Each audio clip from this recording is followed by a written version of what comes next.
Hey, we have returned with another episode of Gamebound. Today we are playing some more Blades in the Dark. We have returned with Seth, Alyssa, and Jordan, who played in our last Blades in the Dark one shot, but now it's going to turn into a two shot. And who knows how long we'll keep playing these characters. So the fun thing about Blades in the Dark, right, is it has a game cycle that continues on in a certain order, right? So you guys did a score last time. And we did the kind of aftermath of the score, the implications. I know there's an actual name for it. I think it was like the it's not the engagements. It's the I need to turn to this page anyway. So there's various like aftermath stuff that happens after you finish a score, and then you get to do a bunch of downtime stuff. Which is what we'll be doing this time. If I can find the section, downtime is on 145. Okay, entanglements is what I was thinking. Yeah. So last time, right, we did a score, and then we went into the downtime phase and did payoff, right? So you guys got, I think you got 8 coin. You got a big score, right? You got 4 coin for your layer, and 3 coin each, and then you paid your tithe to whatever faction is in charge of your where are you guys? Let me look at the We're in like a cave, aren't we? And like yeah, but you're in like tunnels. you're in a certain district. Thought we were close to where our last didn't write it thing down. was.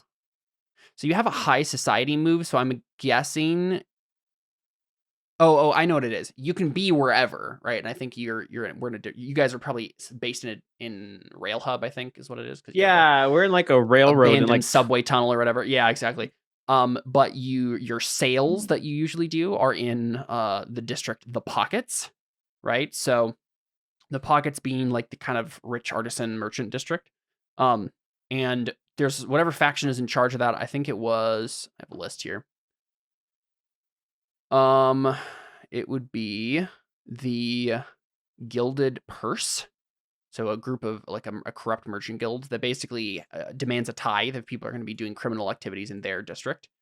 So you gave your 1 coin of that to them as your kind of normal tithe that you have to give whenever you do a big score. So, and then from there we did heat, and there was an entanglement that came from the heat that you generated, which was interrogation. The law rounded up. It was questioning.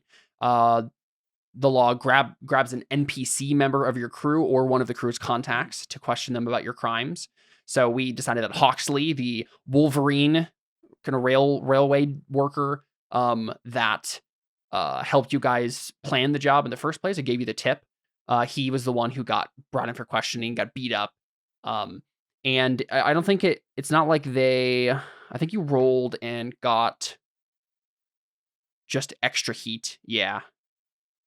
So he didn't like talk necessarily, but he gave them leads at least, right? They got enough information out of him to put them on your trail. But now we go into downtime activities, right? So after a score and the aftermath of the score is settled, we do downtime activities. Between scores, your crew spends time at their liberty, attending to personal needs and side projects. These are called downtime activities. The list, there's a list here, and it's oh goodness. You can do from the actions you have available. Don't die, Caleb. I'm trying. Acquire asset, long-term projects, so like working on a long-term project that will be completed at some point. Recover, reduce heat, train, and indulge vice. So acquire an asset, you can gain a temporary use of an asset. It's like you're renting or buying something usually for the next score, right? You're like, okay, we need a rowboat for this next job. Let's buy a rowboat. That's the sort of thing you're doing. Long-term project, there's several things you can do if any of your like for you, Jordan, if you for example wanted to like make a flesh golem clockwork monstrosity, right? Like try to do some weird body horror thing with your weird vice. That would be a long-term project.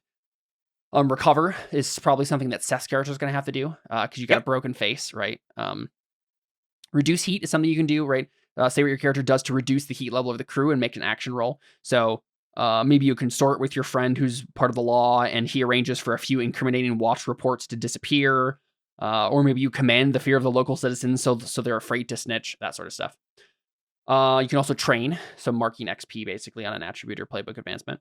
And then you can indulge vice. So you all should have a bunch of stress racked up from your mission, right? And the only way to get rid of stress is to indulge your vice, right? So you live in a world of stressful crime, and the only way that you can take a load off and de-stress from the intense scores that you pull is by doing drugs or cutting bodies open. Don't do drugs, kids. Cutting verbatim from my sheet. Cutting people, parenthesis, for science stuff, parenthesis. Yes. Or you can be a good person and like Alyssa, your vice is obligation, right?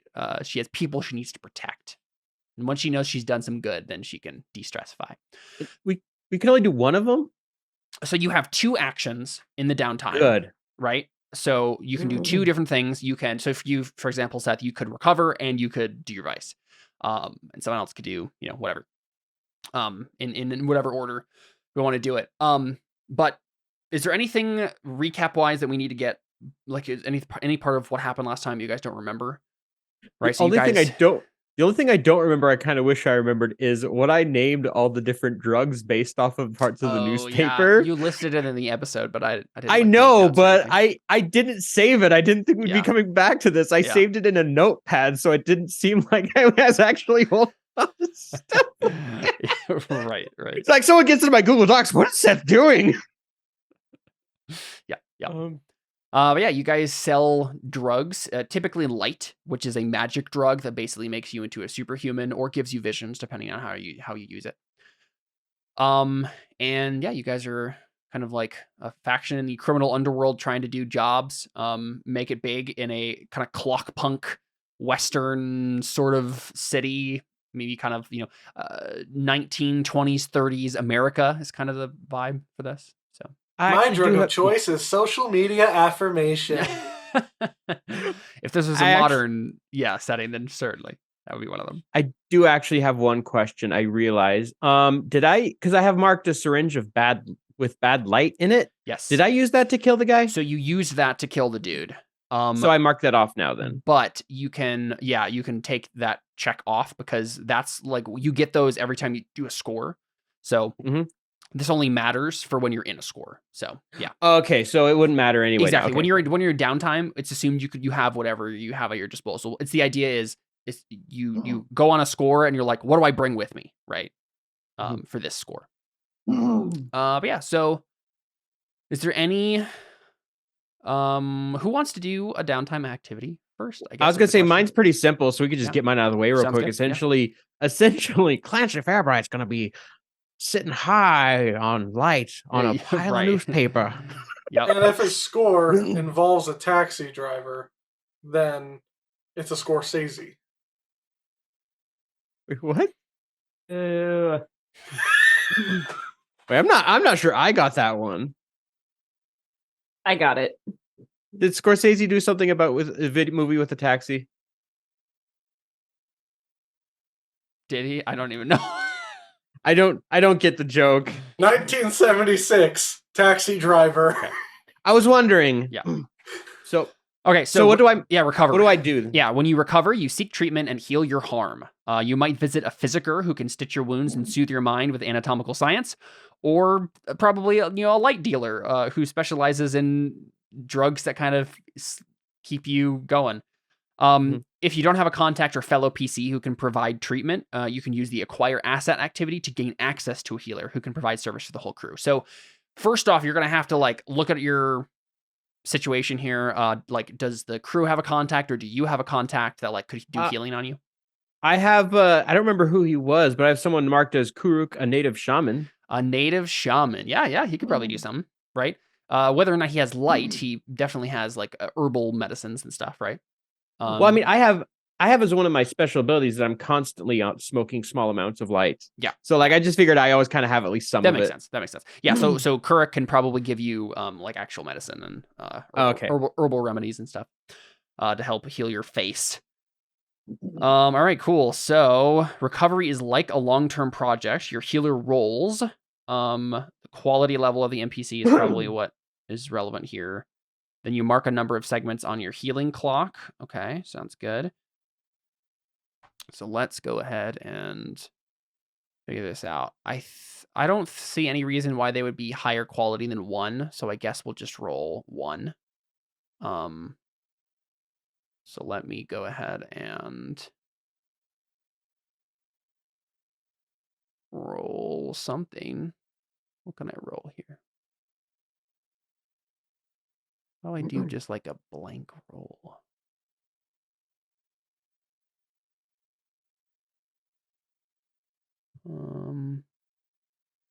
Yeah, for the most part, I figure Clancy's probably not going to be lucid the next few days, so... Yeah, that makes sense. All right, I'm just going to roll fortune. No, it shouldn't be fortune, right? Oh, okay. Yeah. I have the... Okay, this should work. This should work. All right. A 2.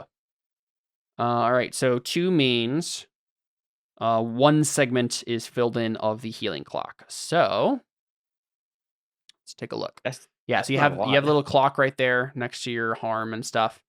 So you mark 1 segment of the healing clock. When you fill your healing clock, reduce each instance of harm on your sheet by 1 level, then clear the clock. If you have more segments to mark, they roll over. So for example, you have a level 2 harm there. So once this clock fills, so he could have filled it by 5 segments if he had gotten us like 2 6s or whatever, right? Like, he rolled 2 1s. He just rolled a 2. He only had 1 die to work with. That's lame. So I mean, it's not worse for you or anything, right? It's just it's taking a while. Well, it's worse in the sense that I didn't heal, and now I'm not sure if I should heal more or if I should reduce or you should get stress. Yeah.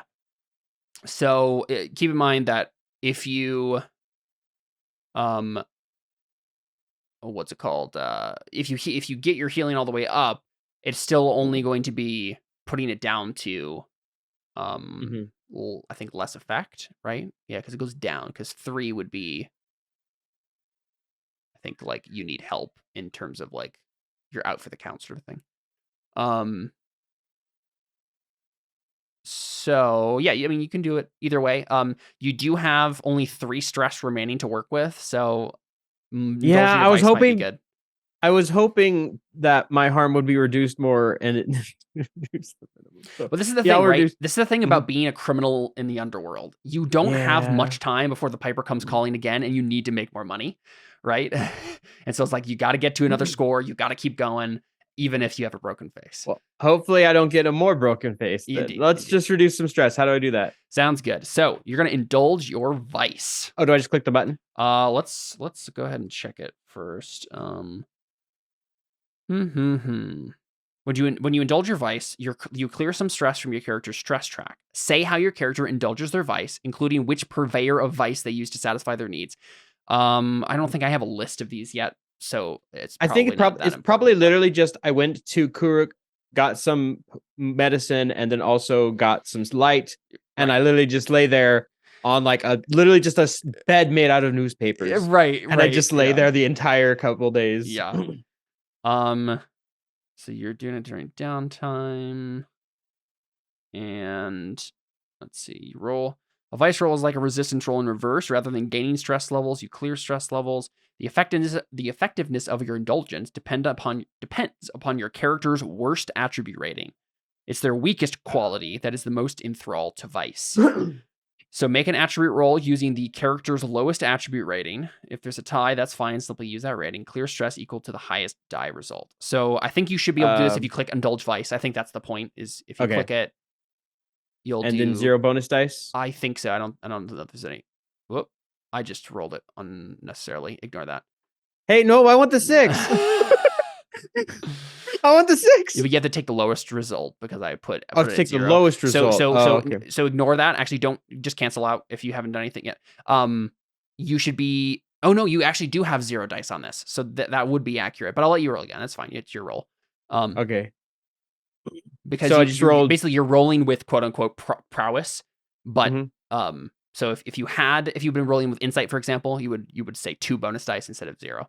But yeah, you have 0. So go for it. Dang it! Even worse. This is why I wanted the 3. Guys, I'm in trouble. Clear an amount of stress equal to the highest die result. If the result of your vice roll means you clear more stress levels than you had marked, you overindulge. So, yeah, you just mark the 1. Oops. So I am at 5 stress and 2 harm. Yep. Oh boy. So yeah, Oh, boy. Clancy's Oh my god, just... you took 6 stress last time? Yes. Oh my god. I was to get you. It was to get you a good shot. Sorry. I don't remember why I took all the stress, but I No. took a lot of stress. Clancy Fairbright's in a bit of a pickle. Yeah, so Clancy's just out for the count during this downtime that you guys have, just like high out of his mind. I wanted the 3. Tried to. Let's not talk about how many stress I took. How many did you take? You took more than me? Dang. So yeah, which one of you would like to go next? Alyssa or Jordan? Either way. Let's do Jordan. Yeah, you have 1 stress box remaining to mark. Oh wow. I have 8 out Very of good. 9. Cool. So what's your plan then for downtime activities? Well, to submit the bodies that we took from the heist. Mm-hmm. Be indulging your vice. Yep, I'm gonna cut them up for Sounds good. science and stuff. It's such a happy show. Yeah. Which is happier, this or Penny for My Thoughts? So far this, but Penny for My Thoughts is just like legitimately depressing all the time. And what am I rolling for bonus? So dice? you're gonna go ahead and do. Let's see. Yeah, same 0 because you have nothing to resolve. So yep. Nothing. So you're gonna take the lowest. So 4, yeah, much better than Seth's. So you can mark 4 stress boxes back to. You can unmark them rather. Yay! I'm not as stressed because I cut a boy up. So if you'd like to, you can indulge your vice again, right? You have two options here, or you can do one of the other downtime actions, which is you can, if I can go to it, acquire asset, long-term project, reduce heat, or train are the ones that are relevant for you. So let me look at your crew sheet. Right now you have a lot of heat. Someone might want to do a downtime action to get rid of some of the heat. You're 1 away from being full on heat. All right. So there's many ways. That if you need to de-stress. Alyssa. Well, I am going to de-stress, but I only have 4 stress, so I'm not like totally stressing about it. I was thinking about taking off heat. I don't know how I'd go about doing that though. Yeah, so it'd just be you choose like a relevant skill of yours that makes sense and make an argument for like this is, I guess, not an argument. I can't necessarily say no. But it would just be how based on one of your skills, how are you going about it? There would be any number of ways to do it. So I could do that. I don't mind if you want to do something else, Jordan, unless you don't have anything in mind. So, or you could both do it. Yeah. I'm just trying to think of what. So like acquire an asset, for example, Jordan, you could get one special item or set of common items, a cohort, so an expert or a gang, find a doctor, a vehicle or a service. So any of those are options. You could also start a long-term project if you have anything they want to do, like doing research into an arcane ritual, investigating a mystery, establishing someone's trust, courting a new friend or contact, changing your character's vice, and so on. Or you can train, spend time in training, mark 1 XP on the XP track for an attribute or playbook advancement. I think you guys have training resolve on your crew sheet here, which means I believe you're just like better at training that. Wait, did Seth take 1+1d, 1 die to his healing treatment? No. Because I'm a physician. Oh, would it have been better for him? Wait. Good question then. Because I forgot about that. Would it have been better if he had done it? I totally didn't think that through. If you would like to, Jordan, feel free. You can make a tinker roll is what it would be instead. You have 2 dice in that, so that makes sense. I'll make a go and tinker progress roll. on it. Yeah. Okay. Yeah, makes sense. Position? Tinker. I mean. Oh yeah.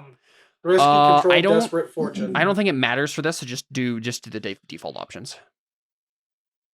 Because you're not in a score, so I don't think those matter. Okay. But this counts as his actions or just my actions still? I think it's just your action. Yeah. Okay, good. And no bonus die? Oh wait, did you have the Physiker special ability? Physician? Physician. Yeah. I changed the name. Everyone in your crew gets +1d to their healing treatment. So you can add another die to this then as a bonus die. Yeah. Okay. Yep. Jordan is about to make this session a lot easier. Yeah. It makes nice. So Yes! 6 is what he got, right? So I'm gonna mark 2 and then bring Broken Face down to less effect. Right? So this is for recover, right? Mhm. You for 6 you mark 3 segments. So you're not actually all the way there. Oh. If he had gotten 2 6s, then you would have healed 5 segments. So that'd be like a critical success. So Darn, so you're almost close. there, but not quite. But yeah, it does make a note here. It's the recovering character that takes the recovery action. Healing someone else does not cost a downtime activity for the healer. So okay, cool. It also does say though, Seth, when you suffer new harm, clear any ticks on your healing clock. So if you happen to get hurt again, like actual harm instead of stress, then it all goes away. Fun. That's great. Yep. So And what you're saying is, if I wanted to and I needed to, I could just slap him and undo all the. No, you would have to actually take like harm, but yeah. Yeah. I know. It's just like a weird thought. Like, Yeah. now that I've fixed your broken leg, I'm gonna slap you. And it's all gone. Yeah.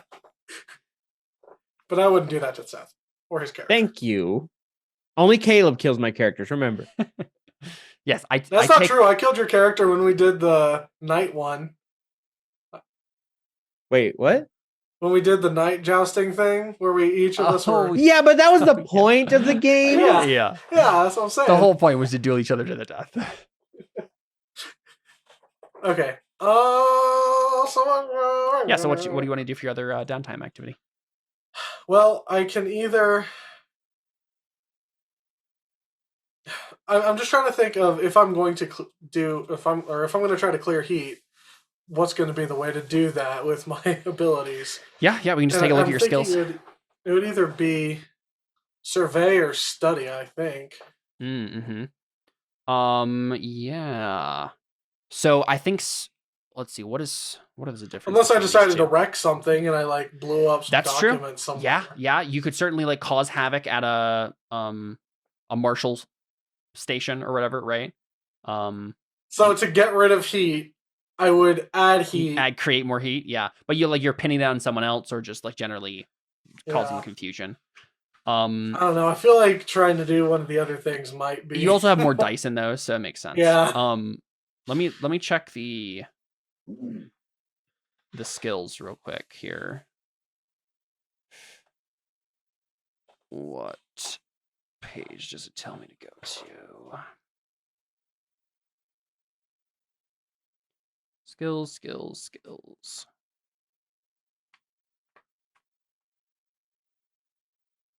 Come on. It's downtime. Here we go. So I'm thinking it would be survey. Let me double check. When you survey, you observe the situation and anticipate outcomes. I think it's survey. Because I think probably what you're doing, Jordan, is you're like Lionel is watching the marshal's movements, being careful to like be like, okay, are they getting on to us, and what measures do we need to take to like stay away from them, sort of a thing. Yeah. If that makes sense to you. Yeah, that makes sense. Cool. Yeah, go for it. I think it has details here about what the roll means. Let me find that again. Risky can throw the desperate fortune. So that doesn't matter unless you're in a score. So just do the default. Okay. Yep. Just go ahead and roll your Um, normal 2 dice there, and you shouldn't have any bonus die. I don't think. Oof. Yeah, Yikes. that's sick. Okay, so your highest was a 2, which means you only reduce 1 heat with that roll. You know, that's still better than nothing. That's true. That's true. Okay. Very good. So we'll go ahead and remove 1 heat there. Turns out removing heat takes more than avoiding Yeah. the people Yeah, who are that makes have sense. heat That on makes you. sense. All right, Paloma. What do you want to spend your time doing? I assume you're going to be Batman for a little while. Yeah. Because what Batman. was it? You work with the owls. I think it's what they're called. Sure. Yeah, I think it's the owls. It's like a group of like freedom fighters / neighborhood watch sort of people who protect the little guy, right? Sort of a thing. Sure, I should probably put that in my notes. Yeah, let me look up my notes on this again. Owls. I'm pretty sure that's what it was. I don't think you were doing it on your own necessarily, right? No, I don't think I was either. Yeah. I think I did join an organization. Yeah, so the notes I have on it, it's a tier 1 faction, and it's ex-soldiers who look out for the abandoned of Little Town. So Little Town is the District E over here on the map, which is right outside the big wall. Basically, most of it, it's like a bunch of people who went off to be settlers in the West and failed, and then came back looking to have their new homes, and the city wouldn't let them inside and just forced them to camp outside the walls. Right, they're like refugees, kind of, but they like actually have kind of a semi-established housing. Exactly. thing. It's like it is definitely like a tent city, but there's like Right, semi-permanent housing, and people just kind of looking out for themselves, and usually they're getting bullied around by other factions, but the owls are there to make sure that doesn't happen. So cool. Who? Indeed. Yeah. I'm an owl girl. The idea is you're watching in the night, right, to like protect them. So yes. I'm like a bat, but an owl instead. So I'm owl girl instead of Batman. Yep. Just don't mix those 2 words together, and you'll be Bowel Girl. Cool. So I also don't want to be Owl Man because he was a jerk. What? Owl now, is that am I working with the owls because of my connection with Ross? I think contact is Ross. I think that's he's working with the owls. I don't think you have your crew doesn't have they have a 0. You have a 0 or 0 status with the owls right now, but if you did a score with or for them, you could increase that and have more. But like Paloma is in theory working with the owls. I don't think she's part of them, but she helps them. Maybe I'm trying to become. I mean, probably what it is though, Paloma, more than anything, is like you're probably from this. You're probably from Little Town, right? And so your family lives here. Any of your you probably have friends here.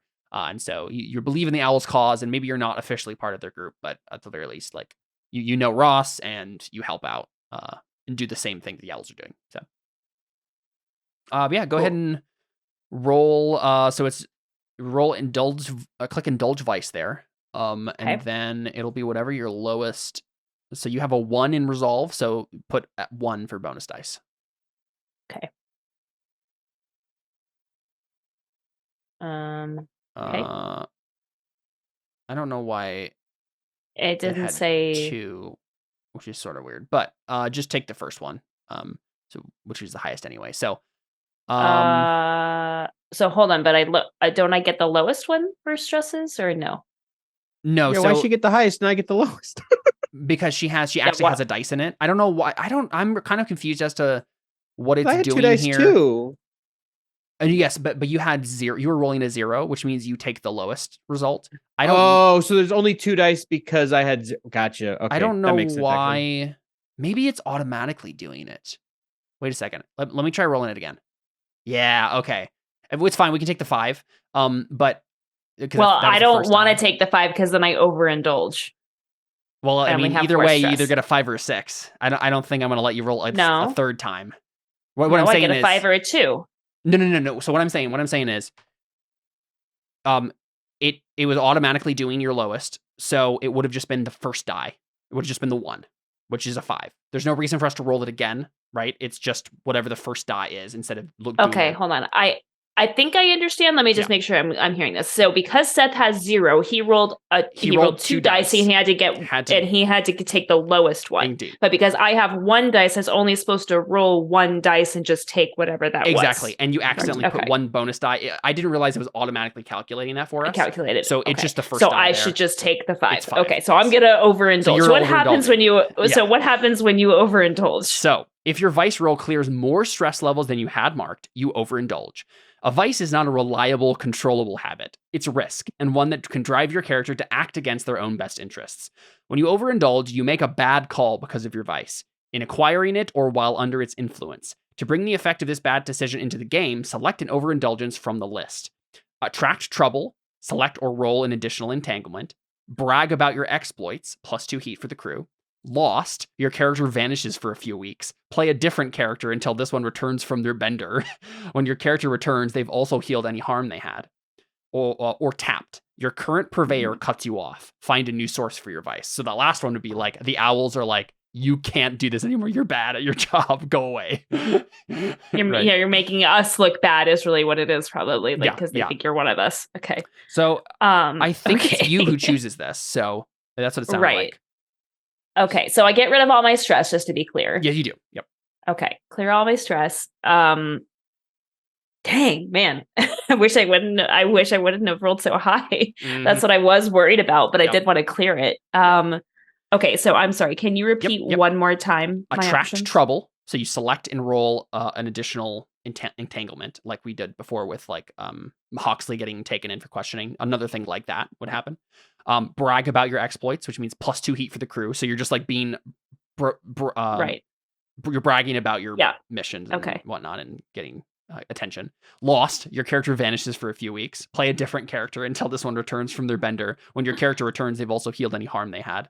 Or tapped, your current purveyor cuts you off. Find a new source for your vice. I feel like the first one is the least bad. Probably. Entanglement. Because here's the thing, I don't want to make a new character. No, of course not. Yeah. And I don't want to make a new character. I don't think my character would brag. Yeah. Like, that's not something she would do. And you want to keep working with the owls. So that makes sense. Right. And I want to keep working with owls. So I feel like entanglement has to be what I choose. Okay. So find the column that matches the crew's current heat level. So your heat level is...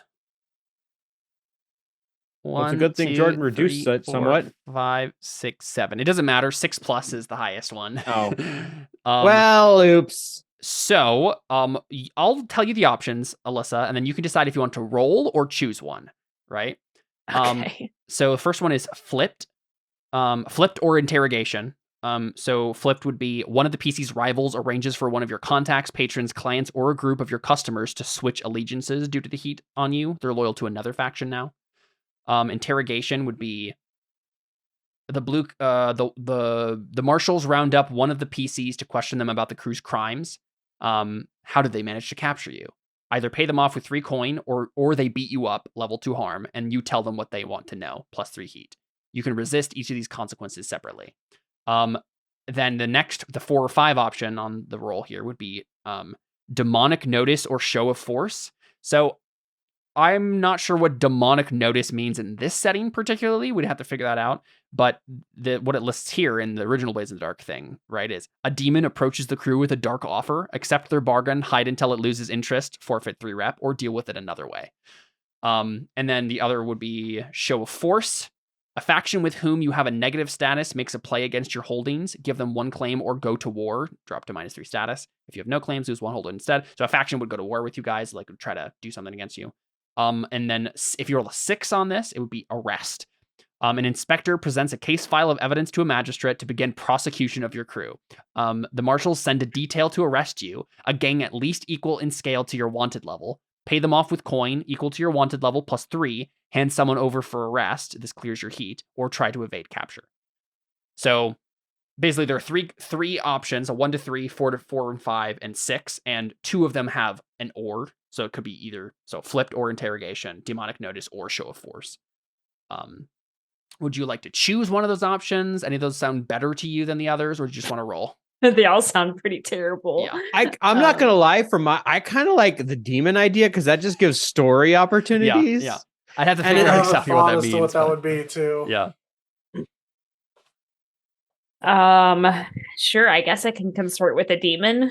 So let's Takui would be rolling around in her grave I right know, now I in a parallel world. let's talk about this a little bit. So this is technically the But Hellbreaker universe. So demons Right. do exist. I don't think I've thought through what they are in this setting and or like made notes about like what they might be doing or appear as. Let me look real quick. Either way, it could be something like a demon. Like it could be, a power of some source. Well, I was thinking something like some sort of CEO in a really high up company who needs someone to do his dirty work.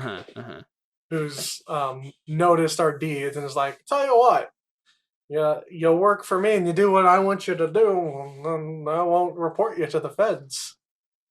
I don't know. Yeah, a dark deal is the main idea here, right? Let's take a look at my notes. So yeah, I have 3 question marks next to demons for this world. So let me take a look at the factions and see if there's anything that comes to mind. I like the world building. What's going on?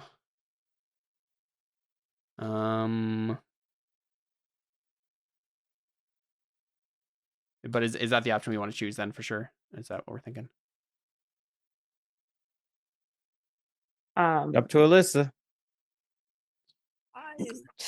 I just don't want us to take more heat. That's what I don't want. Or harm. Yeah.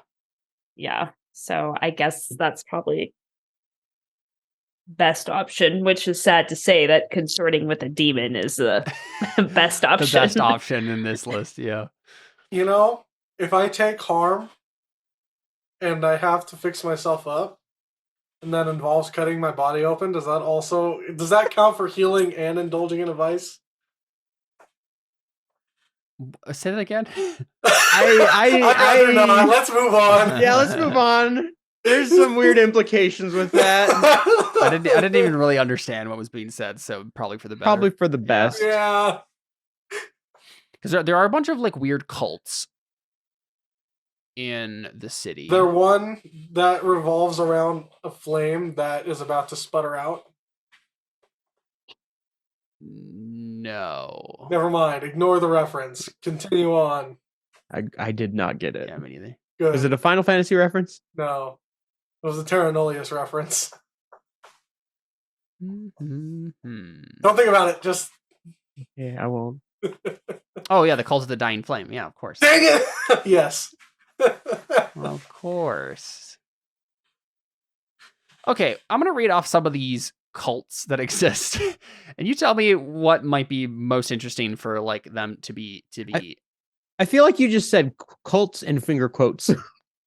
I don't know if I did or not. So we have the Kingdom of God, right, which is the one that Seth's character used to be a part of, the kind of like Mormonish. They mainly just like smoke light and see visions and stuff, right? So it could be someone from there, like a higher up in that makes maybe like saw a vision of you guys and it was like, I have dark secrets to offer you. There's a clockwork cult. So a bunch of people who believe that like the clockwork are gods and we should worship them. So there's the Children of Orlum, which is like the natives of this continent, kind of Native American-esque. They have like their animal gods. So there's a cult that worships them. You have the Divine Host, which is a syncretic slave religious cult. So kind of like whatever the old world gods were. And then you have the Latter-day Pilgrims, which is the one that seems the most interesting to me. They're outcasts that claim to be from Old Home, which is like the Europe-like place across the sea that got destroyed by this like mythical creature called the Beast, that caused like everybody to move to this continent. And I'm thinking, this is the idea that I think I'm having. So these people are kind of like, right? Our old home got taken over by a demon, got destroyed by a demon, and then we moved over here. And these people came, about 20, 100 years after we did, and we're like, yeah, we're from there too. And they're like, but are you demons though? I think you're corrupted and tainted. Why are you over there for so long? Why didn't you come over with us? I think it might be interesting if one of those guys comes. And he is a demon. And maybe, yeah, right? Like they certainly have the reputation for being like corrupted and tainted, and no one wants to associate with them. So if one of them came to you and was like, we have like dark mysteries or powers to offer you, that might be a thing. Does that sound fun? So I guess I'm confused. So I would be working with one of the people that came over later, like 20 years ago. Basically, the settlers who made Nuclearian, the city you guys are in, were kind of like the remnants of the empire as it was crumbling, and managed to escape Europe, quote unquote, between to the Americas before the beast, whatever that was, this mysterious force that destroyed everything, got to them.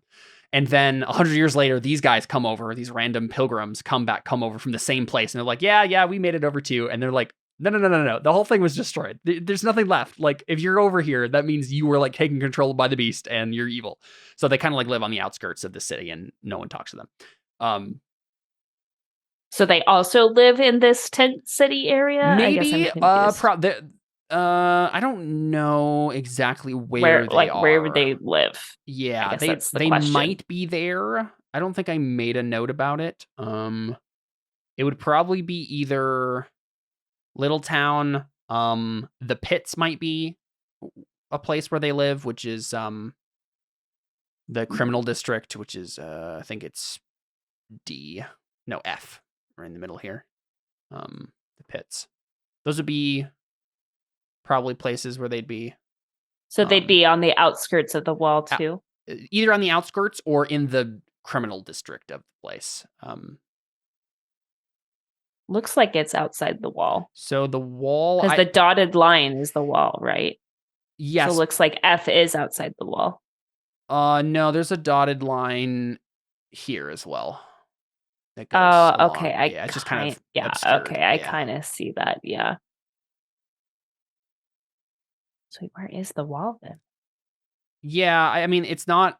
I scooped this map from the internet, so I'm taking liberties with exactly where the wall is. But I'm considering the wall being like along the edge of this district too. But this is the only district that's like outside of it. Okay, got it. Anyway, so they let these creepy demon people inside the wall, but not these other people. Maybe they didn't. Maybe they are in Little Town. That probably makes the most sense. They're kind of like, because that would also make sense why they buy them around. That makes sense. I guess. Yeah. So yes, helping the people in Little Town. Yeah, it says a demon approaches the crew with a dark offer. Accept their bargain, hide until it loses interest, which means you forfeit 3 rep, or deal with it another way. So, Alyssa, Paloma probably has finished her night of stalking, right? Going through protecting the citizens of Little Town. And a strangely scarred individual kind of walks over to you, maybe like leaning against an alley. Maybe we just saw like you intimidate a couple of thugs as they were trying to beat up a worker, and the worker just thanked you profusely and walked away. And then as you look towards where they scurried off to, you see this strange scarred individual like walking towards you, kind of cocking their head at you. And he says, "You are Paloma, are you not?"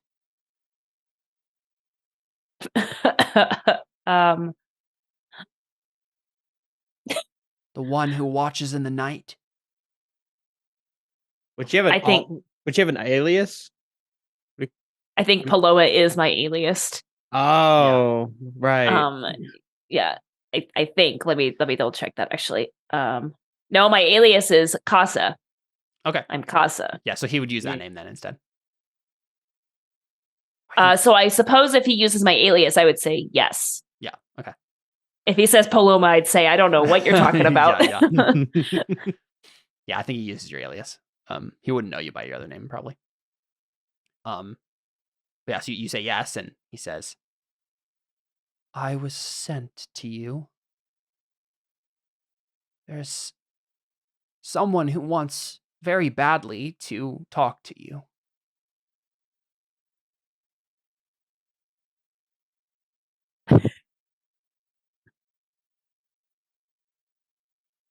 Paloma just says, Jan, who would that be? Let's see, what's the name?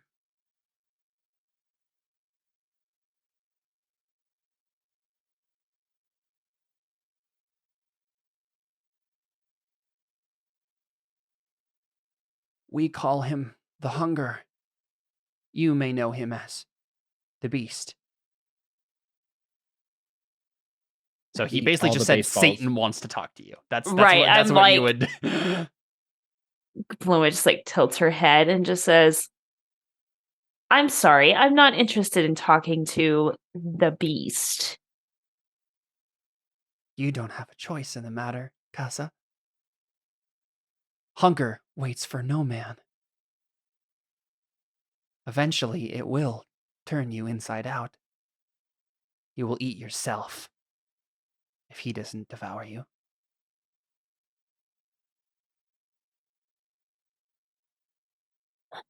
So how do I talk to the Hunger? He's not exactly a man now, is he? No. You can come with me.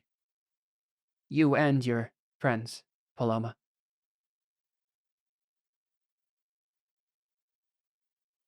We have something that we want from you. He has a hunger he would like to give. One that, when sated, will very much satisfy.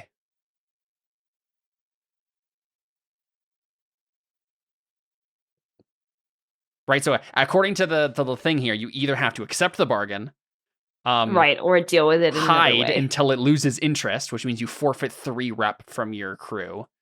Right, because we're not going to be doing stuff, basically. Yeah. You have we're just gonna 5 hide. rep right now. Hold on, sorry. Yeah.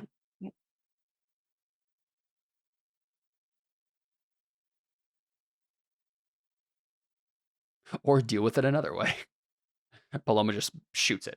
Shoots him. Well, that's what I was going to ask. I was like, do I have the option to just shoot this guy? You can shoot this guy. Whether or not someone else will come, you don't know. Well, I mean, I don't even know if I fully believe this guy is I mean, he's basically saying he works for Satan. Mm-hmm. And Satan wants to talk to you. And he wants to talk to me, I guess. So,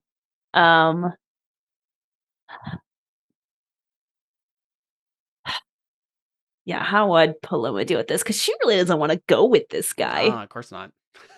No, definitely not. I feel like, honestly, she might try to hide, though. Yeah. Like, yeah, that's fine, right? Like if Paloma just like decides to like duck into an alley, hide low, like go low, stay low, you just have to basically, unless you convince Jordan and Seth's characters to also do this, right? And then you take the appropriate rep bump, then one of them will find you, right? Right. Look, okay. A distraction.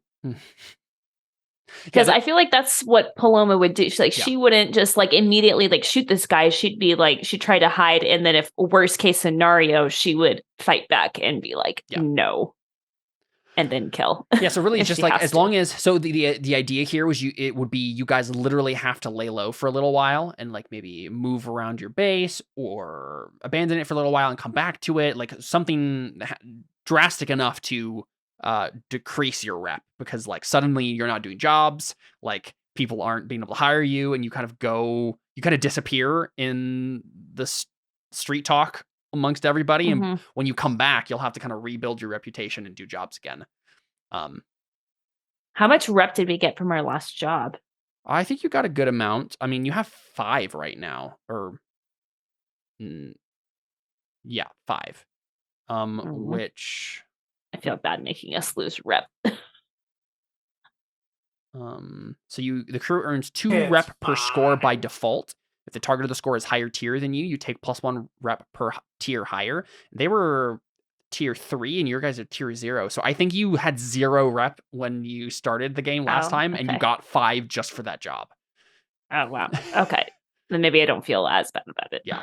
And I could add on to our rep, right, by doing basically you would do other another things score. during my.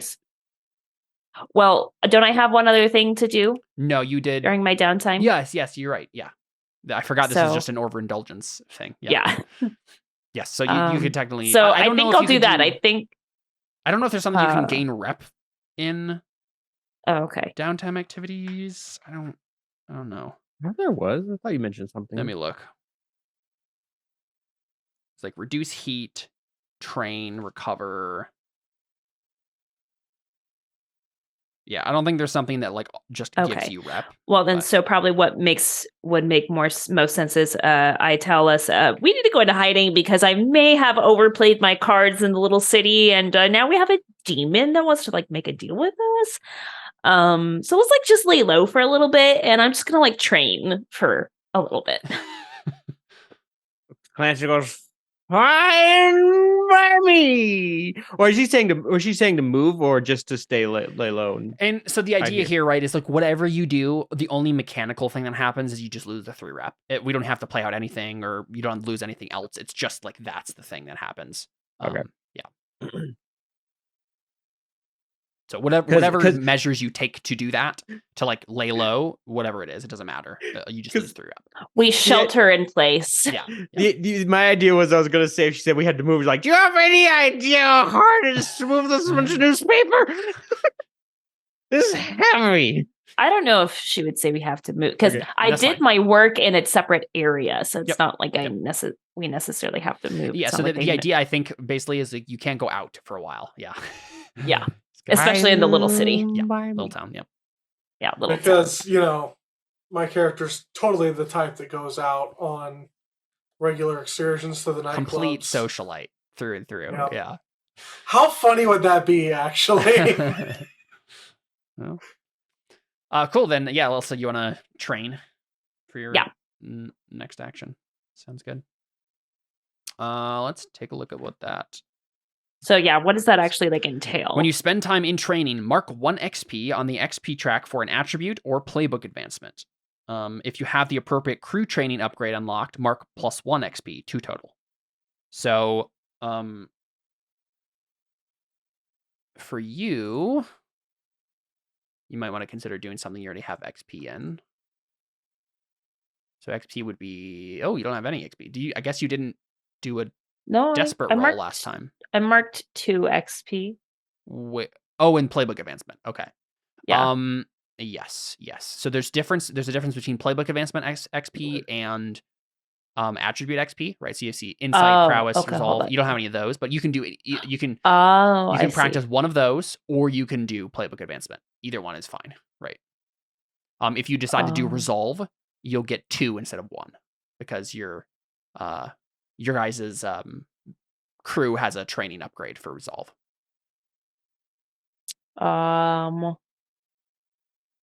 Maybe I should go with resolve because I don't have very many skills in resolve. Yeah, I might help you. Okay, sure. Sounds good. Yep. So you spend your time with, I don't know, mental stuff, I guess. I don't know. I read a book. Yeah, I guess you just read a lot of books. It's kind of funny because resolve, most of them are like social things. So you obviously don't do those. So I guess you're just mainly doing attune, right? You're maybe taking some drugs or reading books on the arcane. I don't know. Things like that. Yeah. So reading books sounds more like Paluma's I felt as much. Thing. Yeah. All right, cool. Yeah. So that's all done. Which means duty comes calling, or rather, the paycheck. The piper. You need money, is what I'm trying to say. Bills come. Bills. Yes, that's what I was trying to. That was the word I was looking for. So we need to do another score. You guys need to. So I think the idea here, right, is that you. Where's the.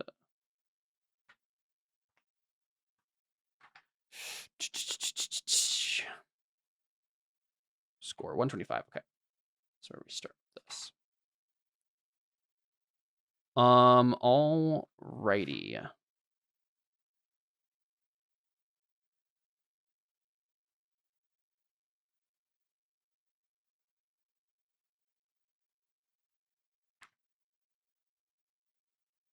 Isn't there like a free play section? Let me find this.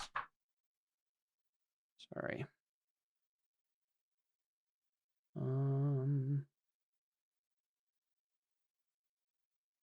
Like a cycle of stuff that happens here. I just want to make sure I'm not missing anything.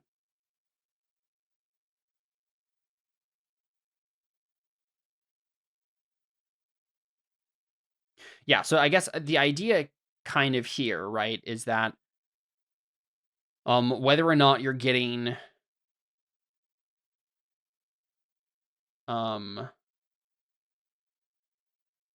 man, I'm definitely missing a section here. I'm trying to find it.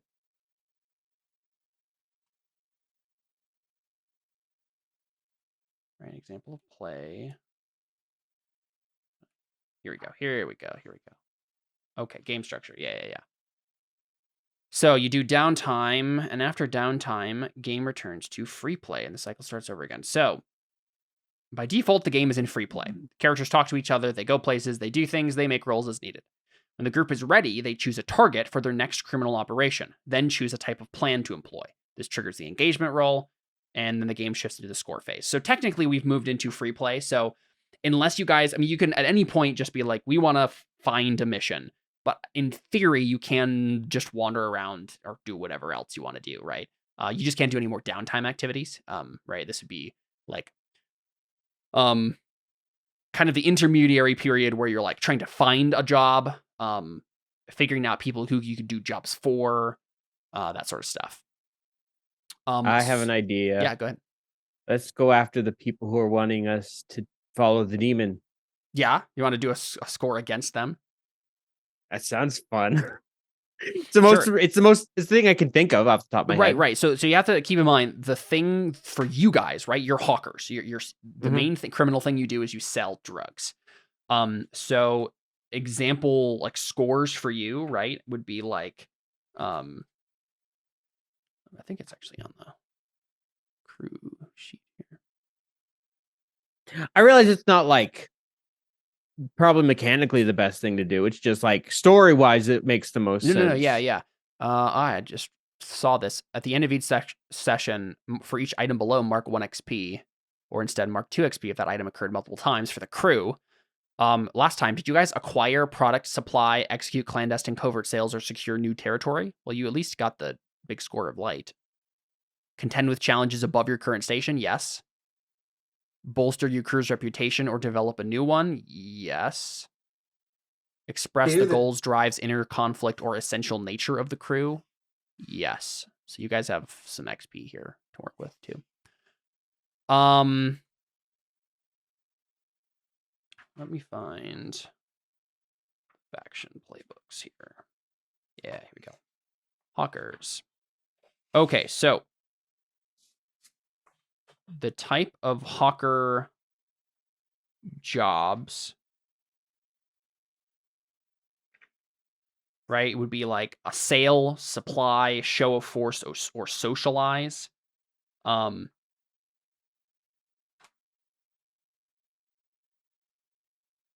are these?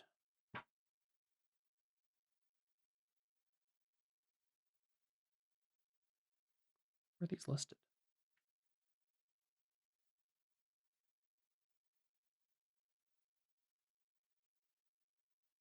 Beginning here.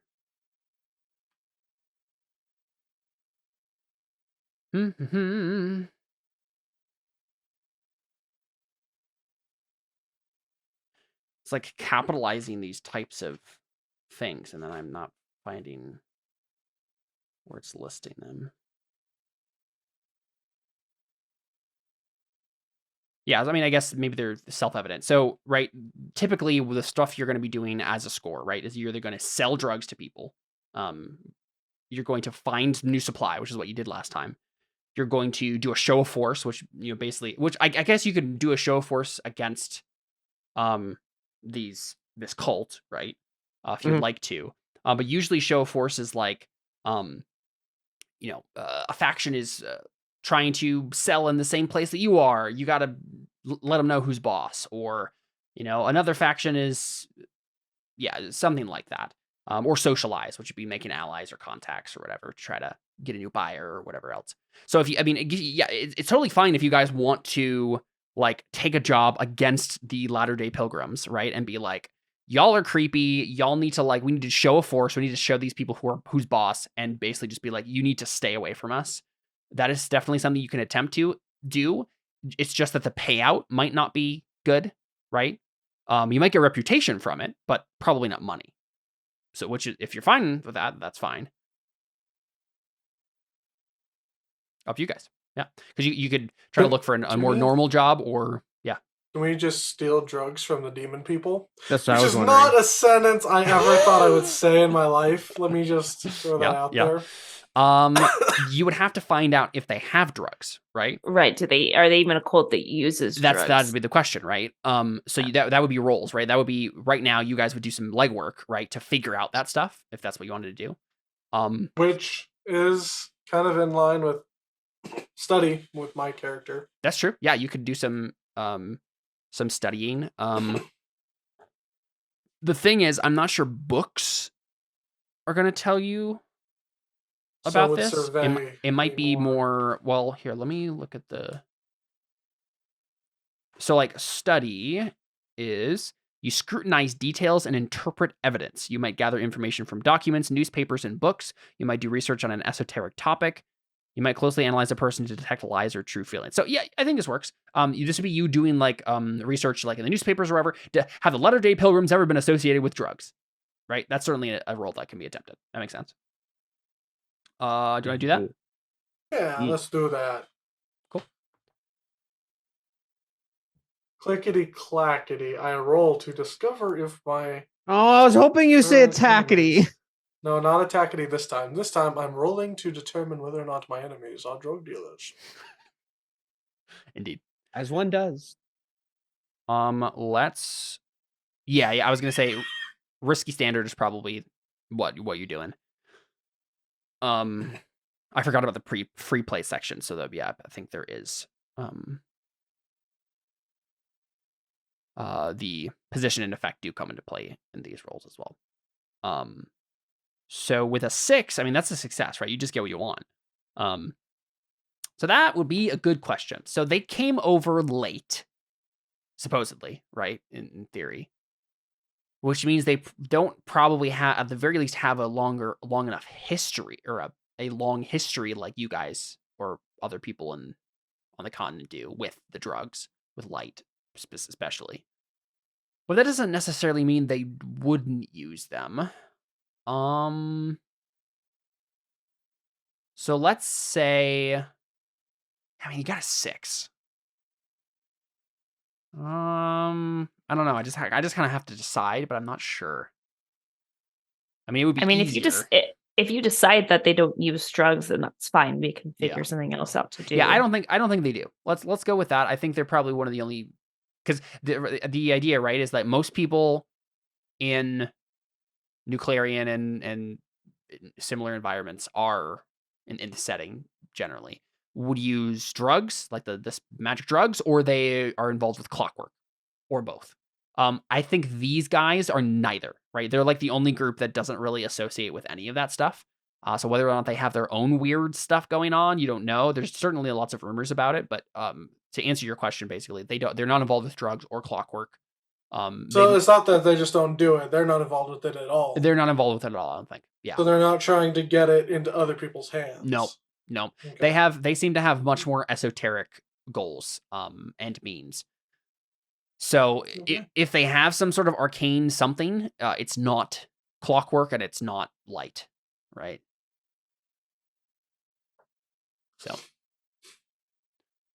yeah. So that's the answer Nothing to your question. to involve the sun.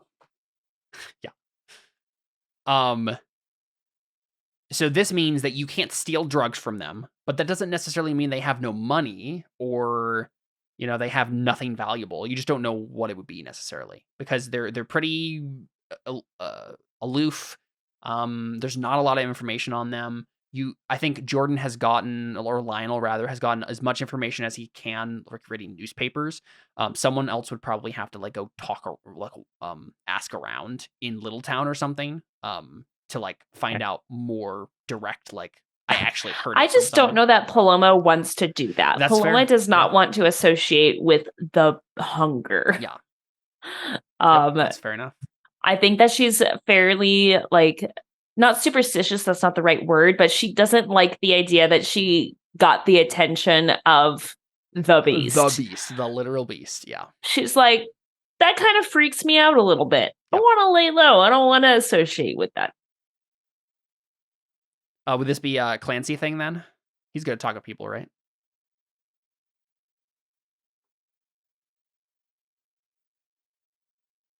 Seth? Sorry, wait, what? Would this be a Clancy thing? Oh, right, then? Clancy's Answer Fabric. Yeah. Sorry, I was zoning out for You're a good, second. you're good. So we're not associating with them. That's fine. So where do we? Well, I mean, so Paloma doesn't want to associate with them, but it might be that Oh. Clancy would ask around in Littletown, right? Because he has good sway and consort. Kind of. I mean, I have one die. I don't know. Wait, this was literally just my suggestion. I didn't say it was something that Clancy necessarily wants to do. Yeah. It was just an idea that I had. Yeah. So I don't know if that's the thing. Clancy really doesn't have any motivation right now aside getting better. Yeah, that's fair. And get drugs, probably. But yeah, I don't know that I honestly really want to go for this okay, that's fine. this kind of a job. So we got a ton of drugs. Why don't we do a score selling those drugs? Yeah, do a sale. Yeah, that makes sense to me. That makes sense, actually. Oh, right. See, when I think score, I thought stealing. Well, we can sell. Yep. Duh. And that's the thing, right? If you guys were burglars by trade, then it would all be stealing, right? Or I guess you could fence goods too. That would be a thing.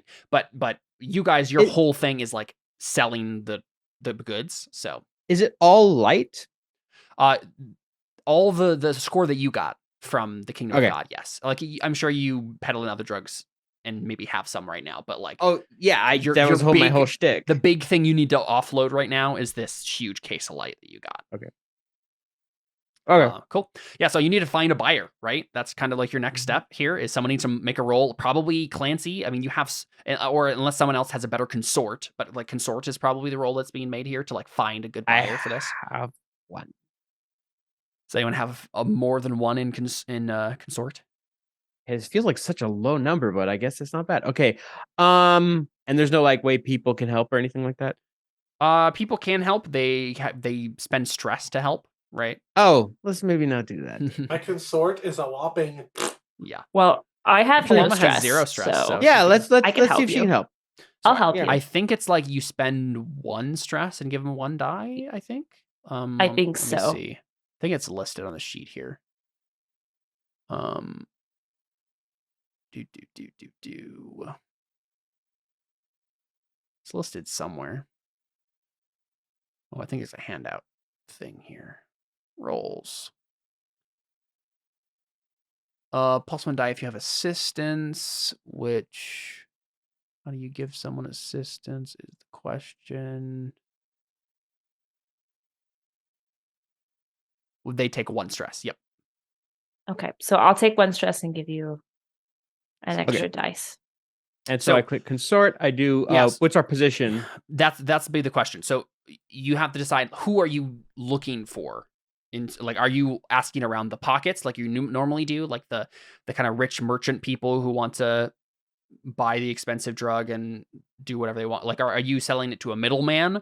Or are you selling it to one of the cults that uses the drug? What do you think? Who are you looking for?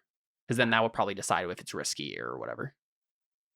Wouldn't it be funny if we tried to sell them to the kingdom of God? Yeah, right. That would be like a desperate action, trying to sell them back to the kingdom of God. That would be a huge fu to them. Can you imagine? Clancy's got a bit too much of a broken face to want to do that. Yeah, that's fair. Another like desperate thing, just for fun, like would be if you wanted to sell it to the government, right? Question: Very risky. Does broken face, that's -1 die to all my rolls, isn't it? Yes, it is. Yeah. That's a very good thing that Paloma's giving me help then. Oy vey. Because I would have been rolling on 0 if not. Wait, so you're only rolling 1 then still? Yep. I would have been rolling 0 had you not been helping me. I can do 2 stress. Okay. Can't you? No, one person can give 1 die with 1 stress. Die, that's okay. So I would imagine we're probably trying to lay low, especially since we're trying to lay low from the demon people. Clancy's got a broken nose and is also kind of stressed out. We're probably doing a little bit less risky than usual. So probably would that be controlled then?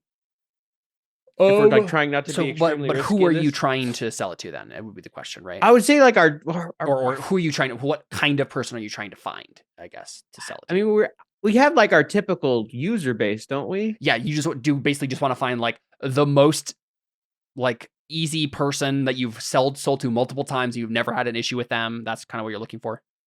I mean, yeah, it's lame, but at the same time, we're in some tricky straits right now. So it's like, we don't want to be raising. We're in a lot of heat. We're in a lot of harm. And we're in a lot of stress. So it's kind of like let's not get crazy here. Let's just stick with the usual. That makes sense. So I'm thinking this is a controlled position, but also limited effect, right? You're not going to get as much money for this as you would if you like sold it to someone who would actually, who is maybe a little bit more risky, but would pay you more. Yeah, well, we kind of need to limit our risk right now. Yeah, go for it. Especially, we'll see. So controlled position, and I'm not sure if it's gonna. Do you remember if it took off the dice automatically last time? I don't remember. We'll find out. Yeah, let's find out. If not, we'll just take the last die off the end. Limited effect, 1 bonus die. No, not 2 bonus die, 1 bonus die. Whew, okay, that was good. Yeah, so it doesn't take it off automatically, which means you didn't get a 6, you got a 5. That's still good. It's still fine. So you rolled consort. And consort, we got controlled reduced.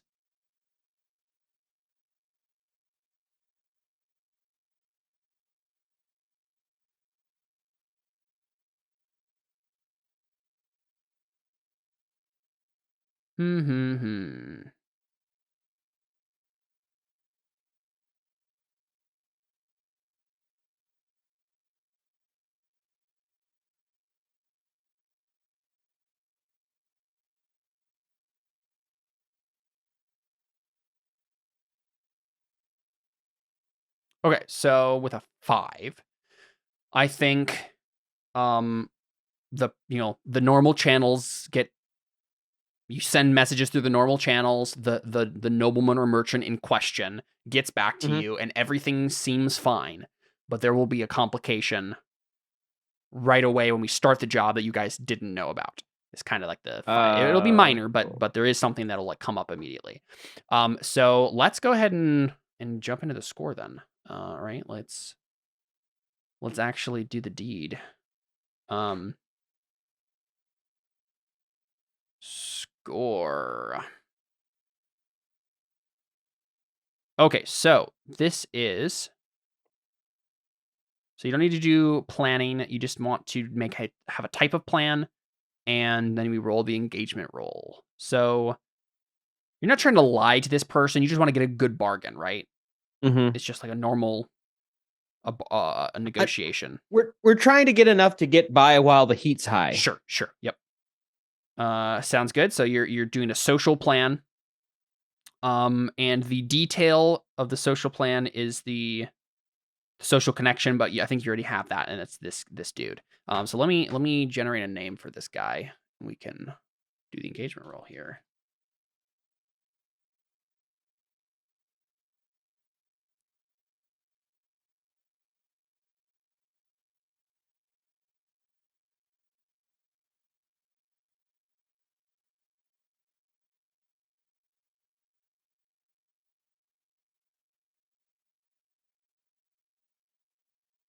I think this guy's name is Absalom.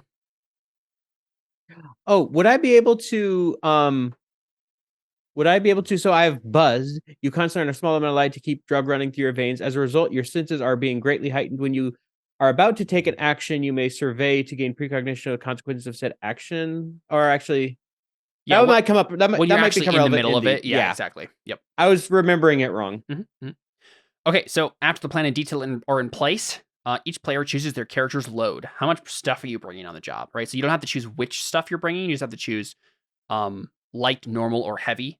And those mean, let's turn to that page. 7 here. Light means you're faster, less conspicuous, and you blend in with citizens. Normal means you look like a scoundrel ready for trouble.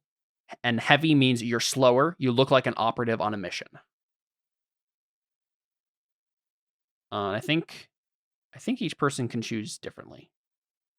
I think I'm probably going to go normal because I have a broken face already. I probably don't look great to begin with. That's fair. Yeah. Or do I want to go light? What is the number? How many things we can bring? Yes, the number is how many things you can mark. Like, so the stuff in italics you can always have. They don't count as loadout.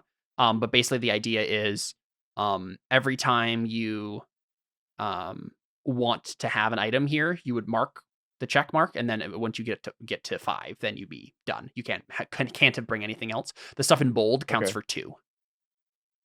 Right, so if you brought your fine distillation kit, that's like a lot of stuff. Mm-hmm.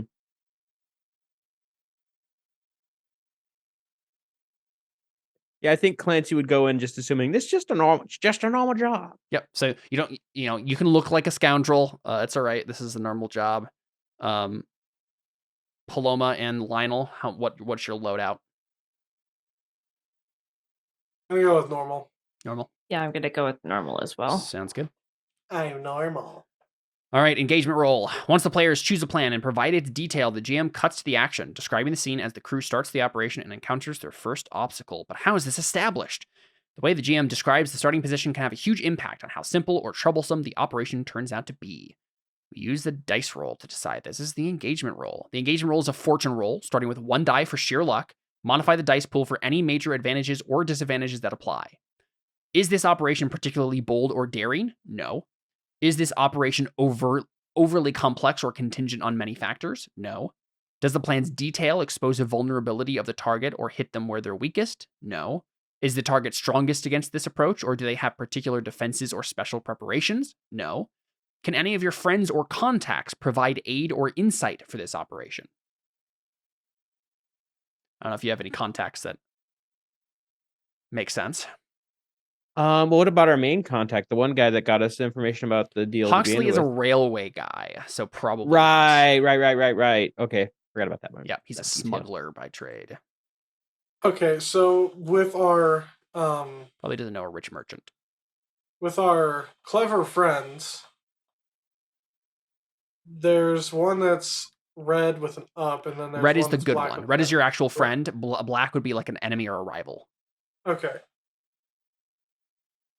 So right, the pairing question with this is: are any enemies or rivals interfering in the operation? would Veldrin, a psychonaut, be? So psychonaut, I think, is someone who like goes into the visions crazily and trying to.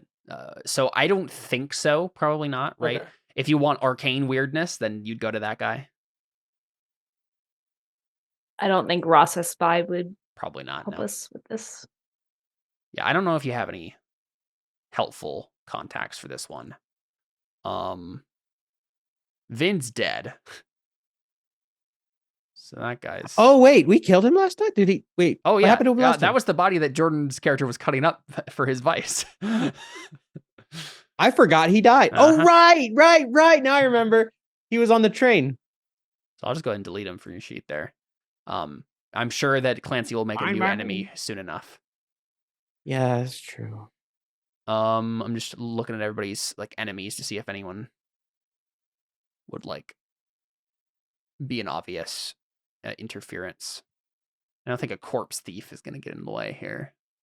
I think you're safe. I guess the only thing I can think is like, would the Kingdom of God get involved, or would the Latter-day Pilgrims get involved? So you successfully laid low, right? So you're not gonna get a negative for the Latter-day Pilgrims, I don't think. But it's not like you got away without the Kingdom of God. Like, you specifically left a calling card with the Kingdom of God, so they knew what you were doing. So I think they might still be like, this is still somewhat risky to sell this stuff, especially because of how big a score it is.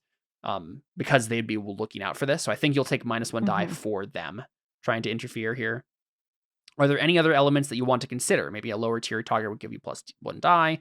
Higher tier target would give you -1 die. I think this guy's probably tier 1, so he is higher than you, but I don't think that's going to give you like any negatives. So unfortunately, I think that leaves us with 0 dice, which means you roll 2 and take the lowest. No dice. So whoever would like to make that roll. For finding wait. So it's just a fortune roll, and yeah, this is the engagement roll, so it's like how well things are going when you first meet the guy. We already rolled a 3-sided coin to decide who should roll. So you succeeded on finding the right buyer, like you've provided the detail. It's just like whether or not, like it determines what position you're in when the engagement starts. I know. It's just we already determined we were in a bad position when it starts. There's going to be a minor complication. Yeah. So, where's fortune? It should be on your sheet somewhere. It should just be a place that says fortune roll. It is roll fortune to the bottom of your right next to here strange it is. friends. Yeah, for you. Number of dice 0. 0. Yep.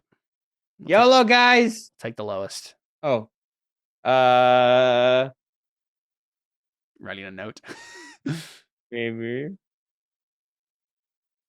Oh, Please don't be bad. Yeah, so that's a 1. Guys, I shouldn't have done it. So Alyssa should have done it. That way we could blame her instead of me. You're in a desperate position when the action starts. So remember, you can do flashbacks during the score to have prepared for things as we go along here. Engagement roll. Well, it doesn't last forever. It just kind of is like how it starts. And yeah, I think is Clancy the one doing the talking, I assume? Probably. What are the other two doing? Right? What's their role on this job? Like, how are you getting the score to this guy and making the bargain and, switching the briefcase for the drugs? Like, what's the kind of general idea there? I mean, I feel like I'd be lookout. Lookout makes sense. Yep. Does that mean Lionel is kind of in charge of hauling stuff? Yeah, put the old guy in charge of hauling stuff around. No, yeah, that's fine. We're good. Cool. And I'm sure Clancy can help you, but he'll also be talking. So sounds good. So you want to frame this for us? Actually, you're probably meeting in like some dark street somewhere, right? Of course. Let's see. What makes sense? He can come to Rail Hub. That makes sense, right? It's kind of like a market district, so maybe there's some back alley somewhere. As like it's a normal market day, right? This guy's walking. We see him walking through the market with his servants, or his porters or whatever. Whoever's going to carry his stuff that he buys at the market today. He's wearing a nicely tailored like gentleman's suit. He has blonde hair, like kind of 5 o'clock shadow. He's probably in his mid 30s, early 40s. And he, is walking through the market. And at one point, right, he tells his servants to like, go on ahead, get me this thing from this place. And suddenly he's alone. And that's when he turns into an alley. And that's where you guys are waiting for him to do the deal. Right. So what do we see from you guys? Kind of in this dark alleyway. I imagine Clancy's just sitting there smoking a little bit of light Yeah. Just like he always is. Do we His see name was Lionel Absalom. with like a what do we have? Like, is this like you have one like bag full of the stuff and then the rest of it will be shipped to him later, or is the whole haul here right now?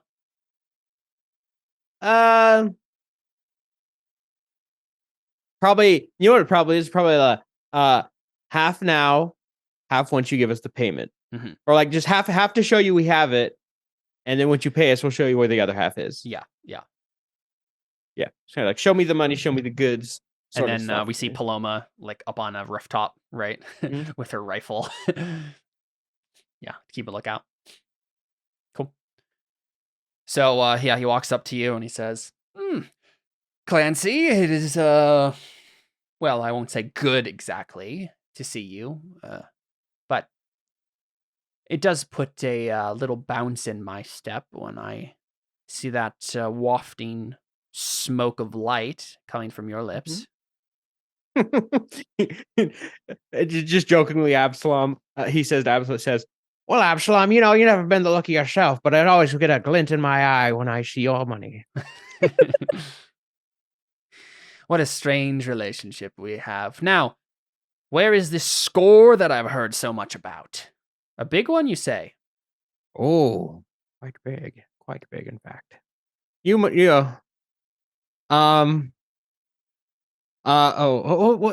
erased it too quickly. What was the name of the guy that I was against before? Vin. He's like, yes. Vin said that I could have it if I took it from his cold dead fingers, and well, I'm one to oblige. And at that, he takes probably a sheet off of like a thing of crates, and it reveals like this.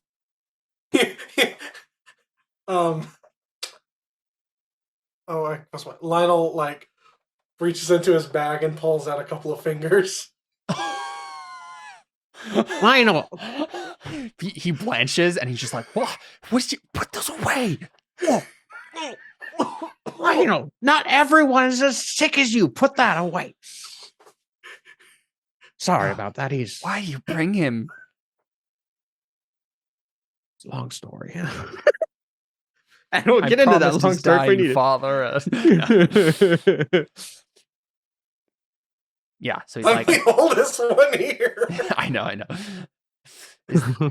He's my doddering grandfather that I had to take care of. He promised my dying father. Yeah. And my dying father promised him that I would take care of him. Yeah, so he says, is this all of it? I only see half of what we agreed on. Oh, yes. And you Lionel pulls out the other 10 fingers, or the other... You know the deal. I show you half. You show me the money. I show you where the other half is. That was the deal. But I feel like with the added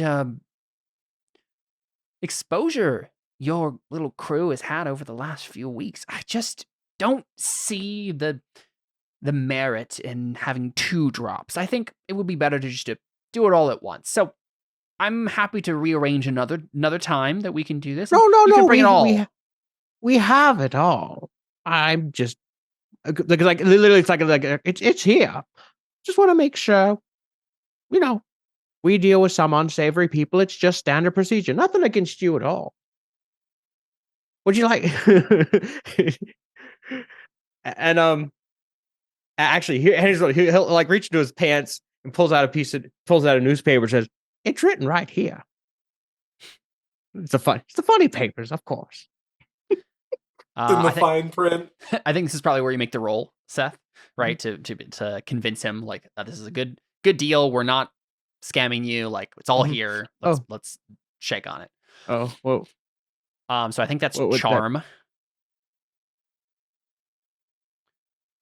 Sorry, sway. I don't see charm on here. Sway. Okay. That's what I meant. It's gonna be. Would this be controlled? No, it's desperate because we rolled that bad engagement roll, right? So it's desperate. We'll do standard effect. And it's gonna be -1 die because. Yep. So you'll just be rolling the 1 die unless you want to get stress, get help from someone else, or take stress yourself to give you. I don't think it makes sense to have someone else be helping me right now. I might. You can also ask for a devil's bargain, to get an extra die. Devil's bargain. So basically, it would be, I'll give you this extra die, but there's an additional complication that'll happen no matter what, right? There's already additional complications. Yeah. I think I might take a stress. Just I don't know. So you have to take two stress if you're doing it for yourself. Oh, then I'm just gonna do standard, and if so, I'll concede to him. Yeah, even if you have the one die, you should have a good chance of getting a good roll. So 0 bonus die. Yes. 3 right, and a 3, so that's a 3. Yeah. Okay. Right. So, I think a 3 is still a failure, though. Dang it. Because 4, 5, and 6 are usually like the successes. Dang it. Let me find all of the actions here. What is this? What skills?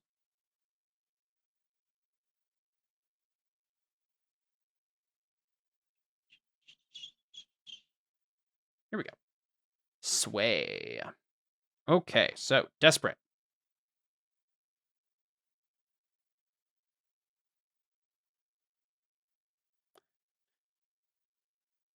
Yeah, okay. So he says, Dang it. Clancy, I'm glad that you.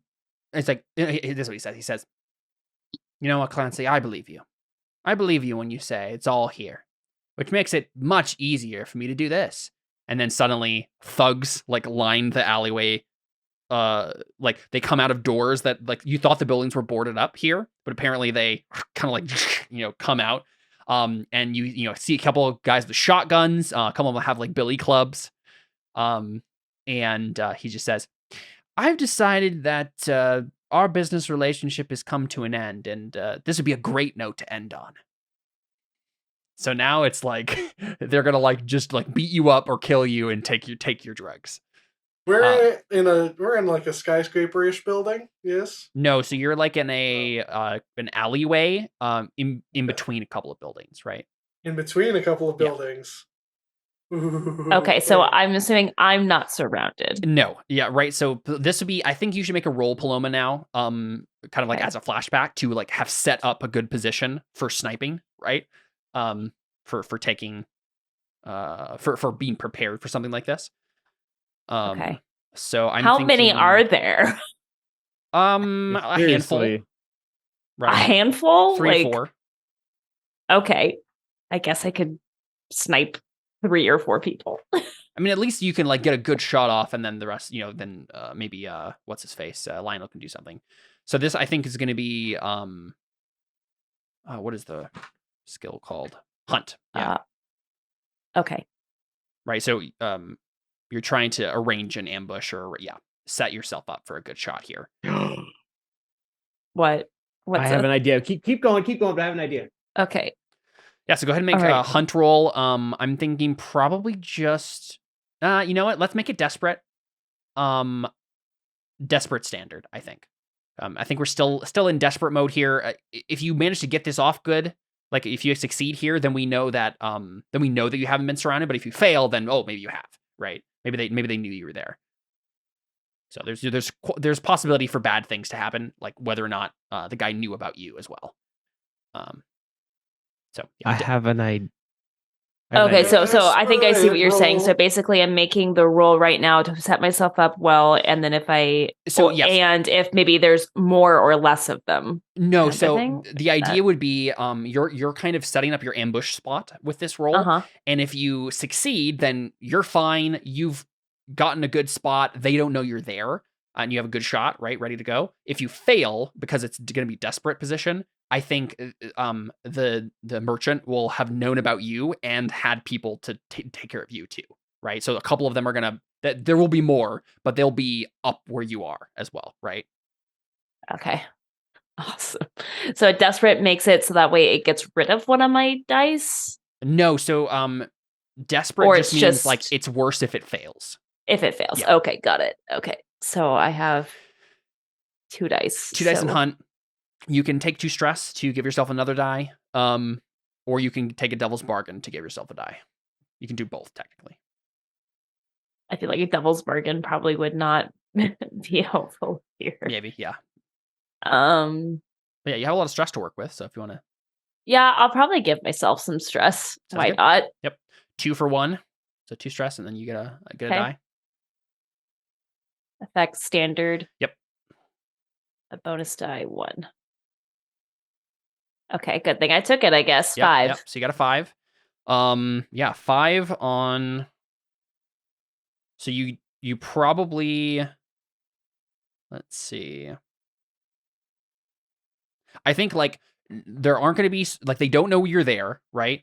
There's not going to be any extra thugs that are attacking you, but you couldn't find quite as good of a shot as you wanted to, right? Like, there just wasn't a good spot to do a good, like, perfect sniping. Right, because it's like probably like narrow. It's a very alleyway. narrow alleyway. So you maybe you can describe to me maybe where you end up, like where you are on the rooftop or in a nearby building or whatever. But whatever it is, it's not as helpful as you would have hoped.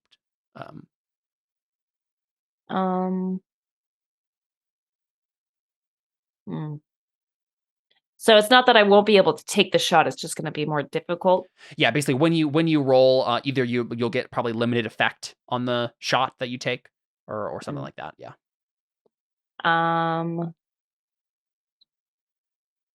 mean, what it probably is like I was able to get in like one of the buildings, like up top, like in like one of the windows, but like building, yeah. I have to like be at a window that like, and like part of the vision is like blocked, kind of a thing. That makes sense. So I might only be able to hit like one or two of them. Yeah. I think you definitely don't have a shot on Absalom himself.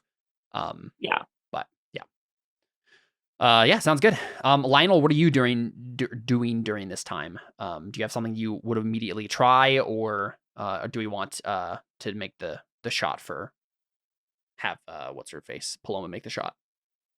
So I think I'd like to do a flashback to me setting up bombs. Okay, all right. These 2 buildings. Makes sense. I was gonna do a similar thing, actually, Jordan. So keep in mind, it's like the evening. There's still like a market happening nearby. You're not that far away from like a crowd of people. So if like actual explosions go off, you're probably gonna draw marshals very quickly. Yeah, exactly. Okay, sounds good. Here's 3 of us that have to get away. Yeah, that's wait, true. Jordan, I kind of want to collaborate with this, because here's my thought, and so I guess my point is I have an idea too, so I want to see if we can find a way to work, because we would have worked together on this. Yeah. Also, real quick, keep in mind, no matter what you're planning here, if you don't because if you just like killed the thugs without raising too much attention, and then said to the dude like, the deal is still going through, give us our money, you're going to still get your money. If you don't have a buyer anymore, right? Like if you set off bombs and like the marshals come, the whole job is off, so you'll have to find a new buyer. But we don't have to blow up the bombs if we threaten them with the bombs. Okay. Yeah, that's fair. Here's my question, Caleb. What does clockwork technology count as? What do you mean? Because I was thinking in the list of items. Yeah, in the list of items. Yeah, I have clockwork technology I can take. Yes. Oh yeah, ignore that detail. That's for the old version. Because my thought is clockwork technology. We have set up a pulley system that will essentially bring what I'm standing on is a platform that will essentially bring us up and get us out of. Yeah, that's certainly something you could do with clockwork. Yeah. Okay, that's what I was asking. Okay, Jordan, just keep that. I think bombs is cool. I just wanted to say that before you said you were going to blow up me too. Yeah, so keep in mind if you so the idea with like the loadout stuff here is like you're marking that and that's something you brought with you. I think if it's too extensive, then you'll have to like have multiple people mark off clockwork technology to make it work. Okay. So like I feel like a pulley system and a platform is probably 2 different people marking off clockwork technology to have prepared that. Fair enough. Mainly just because of the platform itself, right? Like, yeah, had to have gotten a platform somewhere. Or rope or something. I don't know. Yeah. I mean, that's fine. Like, clockwork technology makes sense to be the thing there. It's Jordan's turn. He can decide. It's his turn anyway. Yeah. What would you like to do or have done? I would like to have set up strategic bombs to provide us with a way out. Right.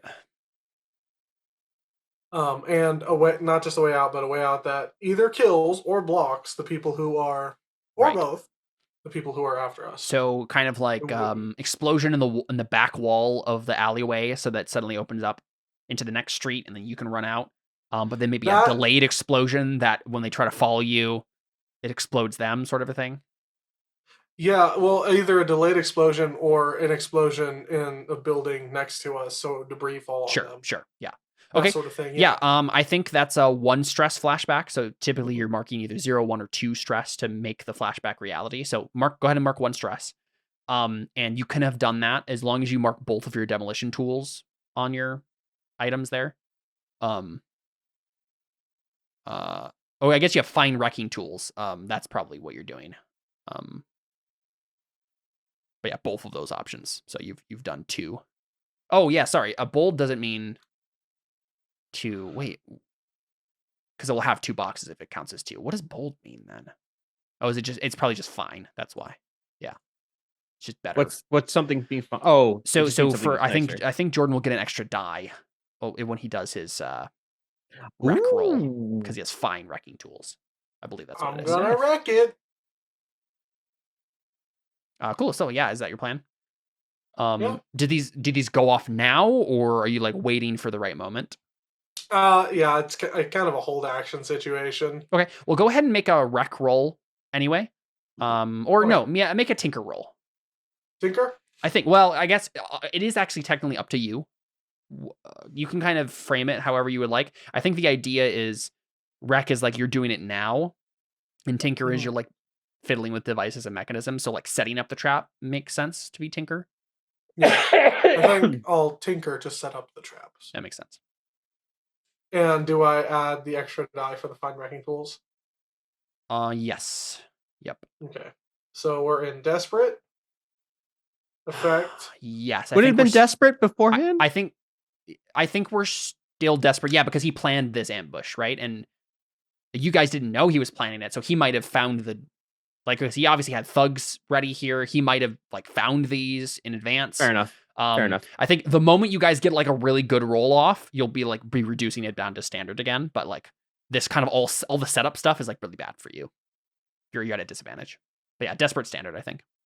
Desperate standard? Okay. Desperate standard and 1 bonus die, correct? Yeah, unless you want to give yourself more stress, or have someone have helped you by taking a stress, or taking a devil's bargain. Any of those can give you bonus dice. Or all of them can give you bonus dice. What do you guys think? I could take another stress if we want to make sure this bomb thing works. What stress are you at now? 5 out of 8. Or 5 out of 9. You have to take 2 stress. You have to take 2 stress if you're doing it yourself, but probably someone can give you a die for just 1 stress. What stress do I have? Yeah, does anyone have a skill that makes sense to have helped him with in this moment to set this up? Dang it! I don't know why I didn't think about this before. I could have used my buzz precognition. Yeah. Honestly, you could probably still do that after Jordan gets this roll off. We should probably have you make that survey roll to be if you're prepared or not for this. Okay. Right, because it gives you a free survey. Right. When you are about to take when it says when you're about to take an action, you may survey to gain precognition of the consequences of said action. Got it. This can also give you a chance to react to danger before a character would be able to sense it. Right. So I think Clancy. I think by virtue of that, I think we can just say Clancy is ready for this. Right. He's seen this, but maybe the others aren't. Right. Okay. I don't know if that would help Jordan though. I could potentially take a stress that would just bring me up to 6 stress, but I guess 1 person at 6 is better than 1 person at 7. Well, I don't have to take it either. I could just roll with the 3 dice total. You have 3 dice right now? That's pretty good, actually. Well, it's 2. It's 2 with my survey. And then 1 bonus, so it's 3. Oh, you mean tinker? I think putting up the 4 dice is worthwhile because we need this to go right. That's fair. It would be very good if it worked. Yeah, I'll mark a stress to give you another die. Okay. Okay, sounds good. Yep. So, nice. Yeah, that's a 6. Perfect. Yeah. So I think we've moved stuff down to standard again, or to risky again. So with this total success here, I think you just set up your traps exactly as you would like. And when you can get your escape to go off right when you need it to. So Yeah. If we needed to. yes. Yeah. Cool. So Paloma, do you want to like take a shot off as like the first thing, right? You're like ready to like shoot the thug as soon as they come in, sort of a thing. I guess I could. I thought Seth was going to do something. Well, No. I think we just said like he'll be able to react to this without any surprise or whatever. He'll be fine. I don't, because the stipulation for like giving a free roll is like if he's trying to do something, he can do a free survey to like find out but he's not. This is an action happening against him for right now, so I don't think we need to do anything for him yet. Okay. And I have an idea of what's going to happen next, essentially. So, Go ahead. so question though, because taking a shot right now, though, wouldn't that draw attention? Because it definitely would. It's going to be noisy. 100%. Yes. Well, could you have a silencer on your gun? That would be a question. That would be like a thing on your sheet if it. Didn't we address this last time? Because she shot from really far away last time. I shot from really far away from last time. and I think that was because she didn't have a silencer. I think that's true. Fair Yeah. enough. Yep. So I guess the only reason I would actually take a shot is if we had discussed that as a group ahead of time and we use this as like an intimidation method of you want to lose more of your people. Yeah. Because I'd only be able to kill one and then I'd have to bolt out of there. Yeah. So it's, and then you'd have to make the deal really quick. Instead of shooting, you could have your trained hunting pet attack someone. Right. From behind. Right. Like have him jump out. It's like a wolf, right? Yeah. I almost wonder if like her taking the shot would be the signal to me exploding things. Not yet, I would say, because I think we have some negotiation we could assist. Because like he was saying, if this doesn't happen, we don't get paid. Right. Well, do you have sway? Can I use it since we already technically used it? I don't think. Did you use sway already? I don't think you have. Didn't we? What did I use? You used consort. He used sway to try to talk to him, like to do the negotiation, like in media res. Yeah. So that's what I was saying. Like, could we technically even do it again? Do what? What do you want to do? Sorry, I missed something. So could I technically even do sway again since I already tried and it didn't Not work? Unless like the situation changes, right? Like, well, it did change. It went from desperate to standard. No, what I mean is, that's what I'm asking is if like I take the shot, would Seth be able to make a sway roll again to be like, you want to lose another guy? Like, let's just get this done now and let's go. That's exactly what it would be. Yeah. Okay. That'd be one way of doing it. Yeah. I think that's is that what we want to establish? Is that if like he does anything sneaky and there's another guy, I take a shot, run off, and then you guys are on your own from there. Like you either convince him or if that doesn't convince him, then you shut off the bombs, basically. Yeah, that's kind of the plan. I think. Okay, then I will take the shot and then run. Sounds good. Yeah, go ahead and make a hunt roll then. Right, you're taking a shot from distance. Okay, another hunt roll. She will go a hunting. She will go. Hi ho, the dice will. So it's a risky. No, it's standard. You know what? Let me check something real quick. Well, it was standard's different. Let me check if you need to make this roll because it might be that because you set up the ambush, it just goes off. Okay, nice. Let me check. That would be nice. Because I don't see why. No, that makes sense. Yep, I think that's what it is, right? You set up the ambush and it goes off, like if you wanted to, right? That makes sense. Okay. So you got a 5? Yeah. So yeah, I think the idea is you can only really shoot one of them, and you only have an angle on like one of the thugs who maybe has a billy club, like not even the ones with the shotguns. So it's like not the one you would maybe have rather taken out, but it's still you. Bullet. It's effective. It's bullet just right through the bullet eye. through the head. Yeah, right. Yeah. Just and he just drops. And then that's the moment where Clancy just turns to Absalom. And I think he would just say, Abby, come on. Like Abby, how do you word this? Yeah, we just hear, baby. the shot goes off and people are start like murmur, like, oh, what's going on in the market nearby? And then we just hear like a right from above as you reload. Yeah.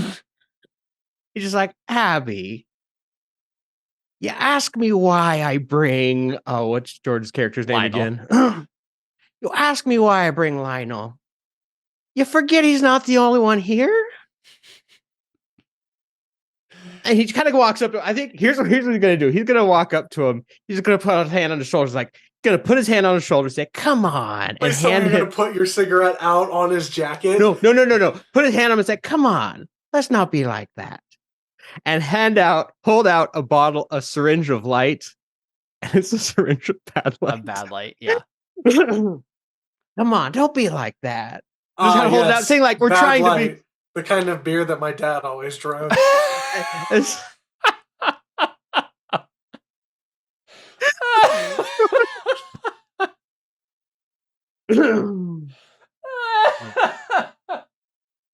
was really funny.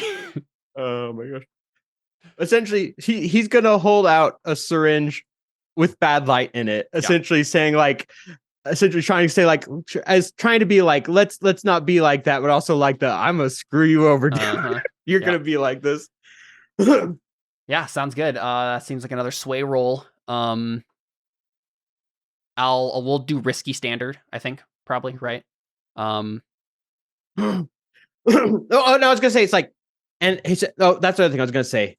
So he's like, you forgot the other one. Like, and he would turn to Lionel and say, Lionel, actually, would we talk about giving away the fact that we have explosives? Probably don't want to give them away immediately, right? Because my next question was going to be, show him why you're here. Mm-hmm. So it's like, let's not be like that. So one thing is Paloma. Lionel might chip in. You don't even want to know. Did I have an accent for him? I don't think so. I'm just imagining the bomb guy from the Atlantis movie, the old Disney. Yeah. You don't even want to know why I'm here, kind of thing. Yeah. Paloma, you obviously made the shot to like allow this, but if you also want to spend one stress to give him a die, I think the virtue of you doing the shot is enough to like justify giving him the die with the stress. Sure, I'll do that. Okay. That makes sense, right? So it's sway, risky standard.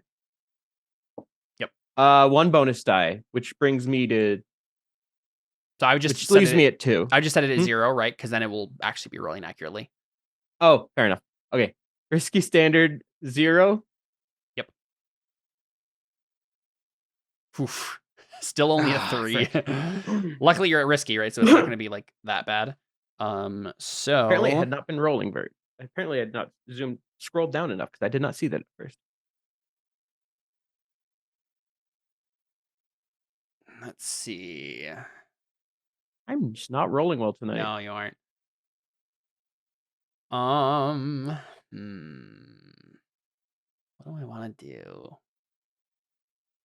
We fail forward in this game.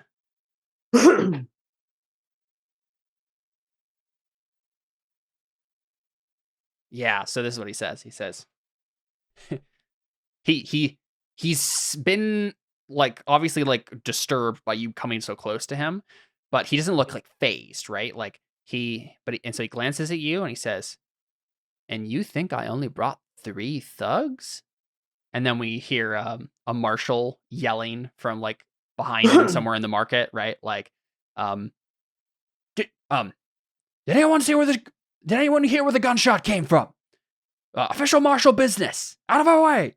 And he looks at you and like raises an eyebrow, like, I'm setting you up. Like this is all a setup.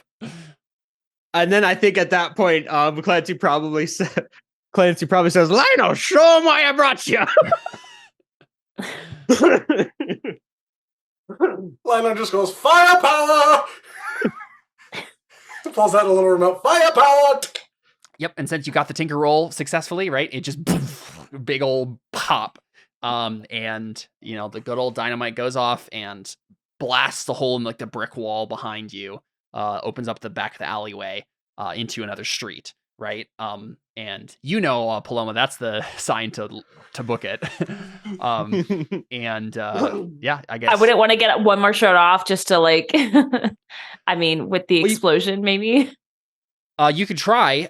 So at this point, this is like where the thugs like start attacking you and stuff too, right? So let me. Well, so I'm wondering if I want to try to like get rid of one more of them for them. Yes, you certainly can do that. I think first off, though, some like they literally like obviously like a blast goes off and everybody's like phased for a second, but you guys have to run through these thugs to get to the. And so I'm sure some of them. Like, Wait, I thought it was like so the way that I'm imagining imagining it. Escape. This is the way that I'm imagining it. How are you imagining it, Jordan? Yeah. It's like, here's the alleyway. This is the spot that got blown up, right? At the back of the alleyway. This is the exit out of the alleyway. Paloma's up on a building somewhere up here, right? And you guys were standing in the center. This is where our man of the hour is, the merchant, and then the thugs came in from behind. So they're definitely like they got blown back, right, by the blast, but you still have to technically go past them, and there's still like a chance they'll grab you or shoot you or something, right? I thought it was in like the wall, like to the right or left of us. I was imagining the back of the alleyway, but Jordan, if you wanted to set it up somewhere else, that's fine too. Well, so my thought was actually a series of a couple. So I was thinking something like, we're just gonna. So we're here, and then something like here, where it's close enough to us that we can get to it pretty easily, or honestly, maybe even a little further back. Something where we could get to it easily, but like a hole in the building, so we run inside of the building, and then another one out the back of the building. Sure. Okay. Because like of this exact situation where we'd be ambushed from behind. That makes sense. But then also have another one that's like higher up to like block off this area. So like maybe another charge higher up in this building that like right here that will collapse the room that you guys are going to run through after you're past it. Okay. Sounds good. Yeah, cool. So I think, the blast goes off, the thugs are thrown sideways. And I think let's do this. Paloma, you can get another shot off, and if you fail, then they're going to be shot at, right, as they're running past. But if you manage to like shoot the guy who's like bringing up the shotgun to like fire at them as they run past, then they're safe, right? Okay. So I think another hunt roll. Man, just rolling the hunt rolls today. Rolling. It's kind of I don't want all that. Kind of your main thing. I mean, that's fair. I hope my healing progress doesn't. Okay, so it's risky or yeah, risky standard, I think. No bonus die. All right, here we go. Hey, 4. It is a success, so is that. I realize I've missed out. Risky. I've passed out on my buzzed effect twice now. I just realized that. Oh, I just realized I did make. So we've been making desperate rolls. I have not been. You click a red when you make a desperate XP roll. You in whatever the attribute is when you make a desperate. So Clancy, you do 1 in resolve. Paloma does 1 in finesse, I think is what it is, and then Jordan, you're doing 1. Lionel's doing 1 in resolve as well, I think. No, sorry. It's insight. Yeah. It was hunt and insight. Oh, yeah. Okay. Yeah. So Alyssa and Jordan would be marking insight for their desperate rolls, and Seth, you're marking resolve. Okay. For your sway. Yep. Cool. Yeah. So with a 4 on hunt there, I'm thinking. So it's like a success with a complication. Okay, so I think you succeed on shooting him, and Lionel and Clancy get to run past and are fine. But that's when he grabs his chest and then grabs the shotgun and points it up at where you are and sees the trajectory and then just blasts off shotgun. So it's not going to be super dangerous to you because it is a shotgun and like it only can go so far. But you might get some debris because like the window's probably gonna shatter and like it's gonna be a whole thing. So I think we'll have you roll to resist. I think that's what it is. Let's look. To resist a consequence, I think. Whatever that means. Let's find it. Fact resistance. Okay, so you suffer a consequence. You're gonna make a resistance roll. You make the roll using one of your character's attributes, insight, prowess, or resolve. So we're gonna do prowess. Okay.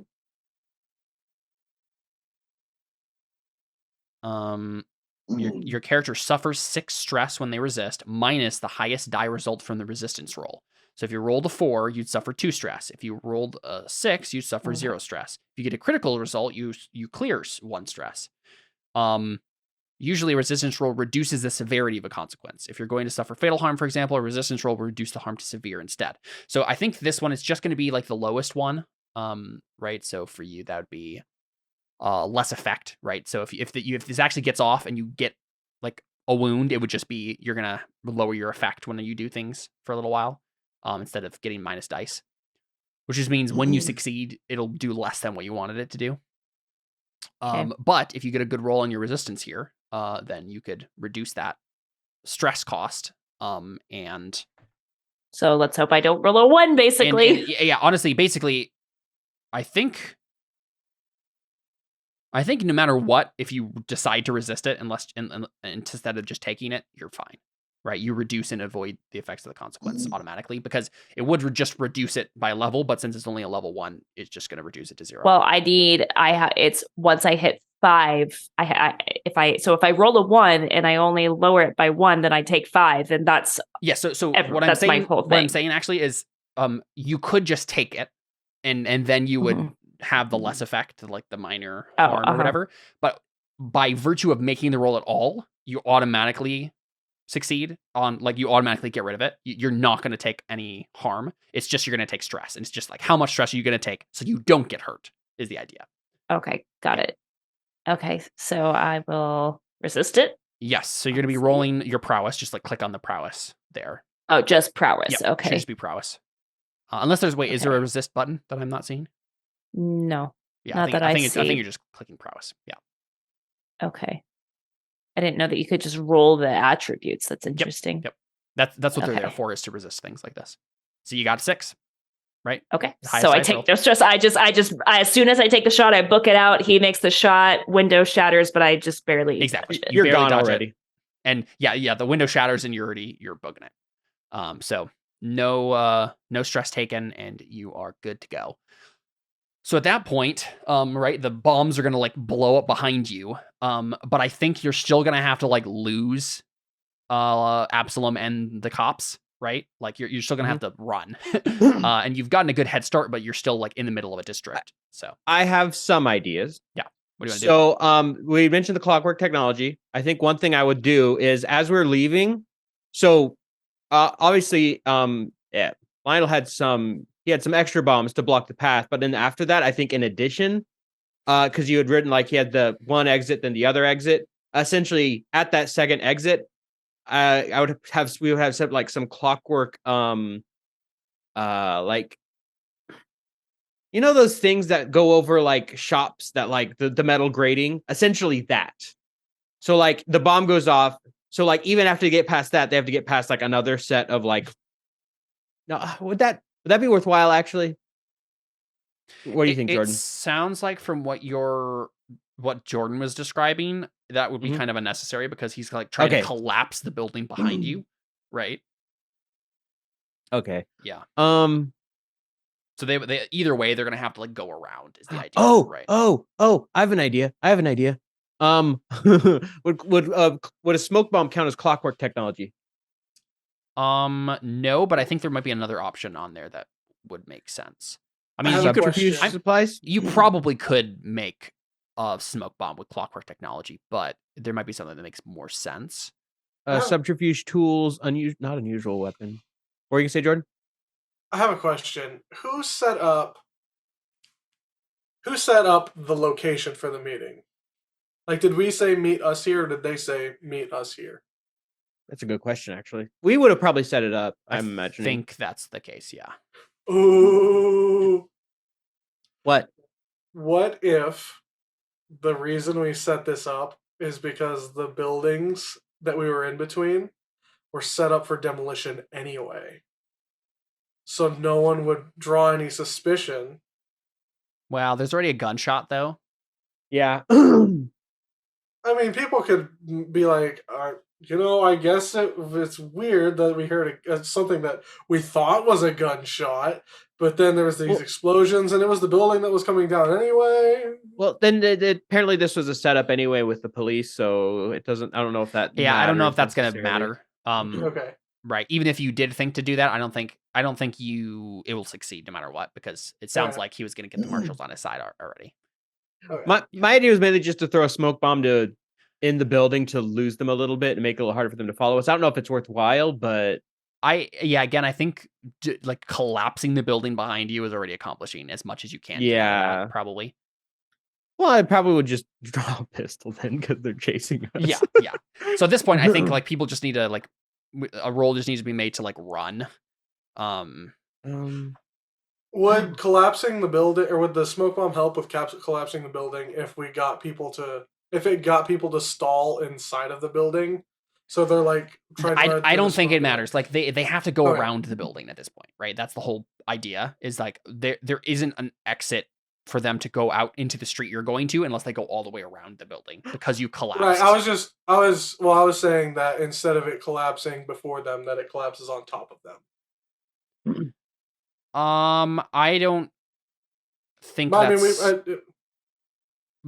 think that's too good to happen on the roll that you made, right? Okay. You got a 6, but you didn't get a critical, right? I don't think you're gonna like demolish them all in an ambush, in a rock slide or whatever. Okay, I think I know what my clockwork technology to be. Okay. Rocket boots. like rocket skates. I mean, we're trying to get out quickly. Describe to me how clockwork could accomplish this. Clockwork doesn't mean magic whatever I want. No, it's like it's 19th century technology, except for like a few like extra thingamabobs, like obviously robots and stuff. But like you could do like something can exist. Yes, but that's the reason that exists is some other magical reason, not. You could do like wind up boots that will launch you once, but like not rocket boots. What about okay? I thought that was a cool idea, but yeah, this gotta be boring. It's a bit too much. It is still a fantasy setting, not a sci-fi setting. Okay. I'd probably just book it then. I can't think of anything that would actually help here. Cool. Yeah. Is there any particular way that you're trying to book it? Like, is it literally just running, or something more complex than that? What if we didn't run? What if we just kind of acted like we were running and then like made it look like we were running like through the other thing and then hid inside the building? Yeah. Either way, if you do something physical like that, I think it's just gonna be like a prowl roll, probably, right? Prowl. Okay. I'm 0 on that. Could I? Paloma can run no problem. So one thought might be that maybe Clancy blends into the crowd where Paloma runs, and then Lionel does some third thing that we've established I can't blend into the crowd. I took normal. Well, yeah, but you could blend into the crowd. You can't blend into the crowd as easily as you could otherwise, but you can still make the roll. I would like to survey to see if there's and I might have actually done this beforehand. Right. I'd like to survey to see if I know if there's any underground things like sewage areas that I could get holes to you can easily. dive into. You guys Holes I are in can Rail dive Hub, into. so like it might be very easy Yeah. to jump into a tunnel that leads to your place, right? Yeah. Yeah, that sounds like a survey roll. Go ahead. Go for it. Yay. And this is risky? Are we not standard or no? It is risky. Risky standard seems fine to me. Yeah. Risky standard. No bonus die, yeah? E. Nice. Hey, 5. Cool. Yeah. So. Does that mean that I get a red thing or no? No. Okay. That'd be if it was desperate. Oh, okay. So 5 is a success, but like a success with a complication or whatever. Yeah, I think you can. There's certainly like a way to go down into the tunnels and into the subway or whatever, right? But it might be too easy to follow you. Right? Like whatever. It's like maybe too obvious that would be where you would go. And so you can take it if you want, but you risk leading them back to your hideout. There'd be some other role to like lose them in the sewers or whatever, right? But it's certainly a viable path open to you. Paloma, did you just want to like run? Or are you like helping them as they're trying to escape too? Does Paloma just run off on her own, or probably? I don't see. I mean, I'm like they're capable. Exactly. You did your job. You're out. Peace. Yeah. So make a prowl roll for me then, right? That makes sense because you're just kind of trying to lose yourself in the city. Oh, me? Yeah. Oh, okay. Right, and like technically you get to choose. Like you'll have to make a roll no matter what, and technically you get to choose what skill to use. But prowl makes the most I would sense use here. prowl. Yeah. Okay. You know, prowl about unseen and traverse obstacles. Yeah. Risky standard, I'm assuming. Yeah.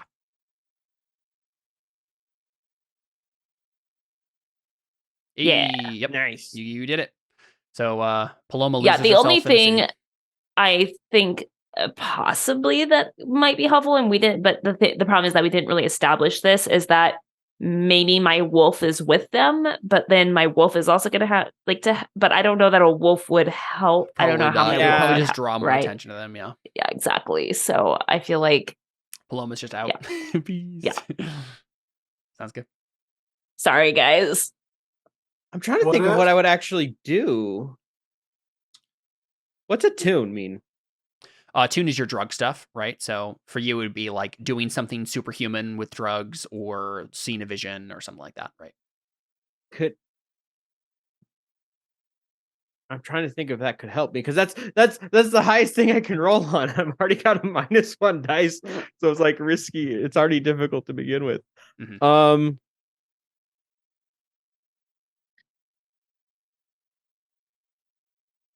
Could I don't know the system well enough to really know, but I was wondering if I could like do drug stuff to like climb up a building and like, or to like, ooh, well, you'd mentioned we could like define superhuman, I guess. So with light, you can like give yourself like strength and speed and stuff, right? So you like take a big a big hit of light. You could like try to jump over rooftops and stuff, right? I feel like that's my best option. Is just going to draw that attention. Yeah. So it's not like I can turn invisible or something like that. No.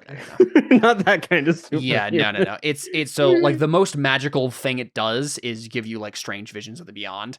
But if you're buzzed or high with the drug, then you have like kind of like heightened senses and speed and strength. And toughness, probably. I'm trying to think because like if I just prowl, I'm rolling on a 0 with a minus. I don't think. Can you go lower than 0? 0 dice? Yeah. I don't think so, no. Because I prowess to just to run, prowl or whatever would be 0. And then I would be rolling with disadvantage essentially. Right. So I'm trying to think, could I attune to run away with drug speed, I guess is my question. Yes. Okay. I think I might just try that. Question. Actually, can I use? Finally, can I'll remember this. Can I use my survey to gain precognition on stuff to see if this would be a good idea or bad idea? Sure, yeah. Okay, so what would the survey roll be? Probably just rescue standard still. Risky standard, no bonus die. But I think this will be at minus. Will this be at 0? We'll just roll and see what happens. Yeah. So 4. But I'm also at a -1. So you had 1 die because of my. Well, no, because I'm at -1 because of my broken face. Right. What I'm saying is you have 1 die in survey. Yeah. Yeah. Just roll it again, same way, and we'll take the lowest of those 2. Okay, I was wondering about that. Frick, I don't know. Yikes. Yeah, I don't know. If yeah, it's a good idea or bad idea. I mean, the thing is, like, failing forward. You don't just not know. Something bad also happens, right? So My precognition. Something happens in my precognition. Yeah, I think it's like Oh no. you maybe see things that aren't there or something, right? Because like that's the risk with using light is like sometimes you're seeing too far into the beyond and like It would have been better had I just used the drugs. Yes, definitely so. Yeah, I think that's probably what it is, right? It's like you like see some marshals where they aren't actually, right? And maybe it's like you're seeing into your own future where you're eventually arrested and hauled off to prison, but like for some reason you think it's right in front of you right now, and you just like turn off into some alleyway. And Lionel, you can follow him if you want to, but like at least for like a block or 2, you just kind of like run off in a random direction and then get slightly lost or like in a bad position for actually getting away now. Like corner you like run into a dead end or something. Well, I haven't taken an action yet. This is precognition before I take an action. What I'm saying is the failure here, right, is that you act on your instinct, but your instinct is to run away from these ghosts that you're seeing. And so like I was going to say, I still need to do my action, don't I, then? Yes, but what I'm saying is you've already run off in like in the wrong direction to even start with before you actually make it. Okay, well, let's just see what happens when I attune risky standard. No, I think it's going to be desperate now because you failed that. Great. Goodbye, everybody. Desperate standard? Yeah. If I stress myself, I might just go to trauma, so let's just... what if I do bonus die -1? Would that fix the thing? Or should I just roll it and do it normal? Like, we'll fix it later. Bonus. You can do -1 on bonus die? Yeah. Oh. Huh. That's handy. Yeah, go for it. Okay. I didn't realize that was an option. That makes sense. Guys, this is so bad. Yikes. This is so bad. I am rolling horribly. I'm just gonna die. So Lionel, before we pick up with this, what is Lionel doing? Right, you see Clancy just like rush off in a random direction, like yelling at stuff he doesn't like. You don't see, and then just running off. Right. Here's my question: would I? Because I kind of figured that we all had a predetermined course of probably like a rendezvous you're all gonna meet up at, right? Well, a rendezvous that we'd all meet up at, and also like that we'd all have our separate ways of getting out of the situation, so they weren't affecting all of us. So I'm wondering. So does Lionel just takes off by himself as well then? Well, because here's the thing, right? Lionel's the one carrying the drugs, so it doesn't really matter if Fancy gets arrested here, right? We got to keep in mind, this was a lot of drugs. If you actually brought the drugs to the place, there's no way you can actually take all of them with you. Oh, that's fair. Right? So you had to have left them behind, unless you had some plan to, like, this can be a flashback now. My idea actually was that they were there. They were like hidden somewhere around in the building, but they're like hidden, so you can retrieve them later. Okay. Yeah. Okay, then that's fair. We should make a roll. We should make a roll on that. Who would have hid them, and what skill are we using to do that? I think that's a flashback. I mean, would it have just been Lionel? He did the other stuff. Is he better at hiding things? Who's the best at hiding things? I guess my question. I don't know. I'm trying to think. Well, of what what's the be. skill for hiding? Would that be prowl? Is a question. It might be prowl. Because I have a +2 to prowl, so yeah, prowl makes sense. I think. Let me look here. Yeah, survey. Or is it survey? No, I think it's Because prowl. Prowl's like you're actually taking like an action instead of just like looking at stuff. okay. Well, because my argument for survey would be like you're surveying like a good place to hide it. Of course, yes. Because prowl is the actual action of you hiding, not like. So survey makes sense here. And again, technically, you guys get to choose this. It's just that technically, if you guys chose something that doesn't quite make sense, then I would be like, okay, you can try it, but it's limited effect and something like that. But I think that makes sense. Survey and Lionel, you have 2 dice in that. So this is just find a good hiding spot to shove them so you can retrieve them later. So is this risky or is this desperate? I think this will be risky. Okay. Yeah. Take a stress though, because you're for the flashback. I think to have done this, you'll have to take 1 stress. No bonus die? I don't think so, unless you want to, figure out one. Stress out even more now. Hey, 5's not bad. Yeah. So I think it must be that the stuff you had in the alleyway there's no way you could have hid that. And so that's going to be taken by the cops probably. Oh, I thought we grabbed that on the way out. You grabbed some of it. I think Okay. there's enough of this stuff that there's no way you could have grabbed all of it in the alleyway unless you had. So that's what the 5 means, I think, right? Okay. Is you just didn't have the right setup to be able to hide all of it in the right place you wanted to. So there's going to be a portion of the score that is seized by the cops. So, but most of it's fine with that roll. Can we? Is there any way still to make that positive and pin it on Absalom? Because Maybe after the fact. Oh, unless you guys did another flashback to have double crossed and he thought he was hiring the marshals, but in fact you guys were hiring the marshals. That would be probably a 2 stress flashback because it's unlikely to have happened, but you could attempt it. Well, what would that even take? Because I feel it would be a sway roll or something, or consort, right? No, I don't have any of that. Yeah, I have sway. Yeah, if Seth also wants at 2 stress. I'm also at 3 stress away from max. But it would be funny. It's not like you just failed a roll, Seth, and are going to be in a really bad position here. You have plenty of stress to. I need to know. What basically I need to know whether or not, because if we had specific okay, this is the way I'm going. Mm-hmm. When this all goes down crazy, this is the direction Paloma will go when this all goes down crazy. This is the direction that that makes sense to have planned that. Because if that's the case, then my question is, then Clancy goes off in the wrong direction.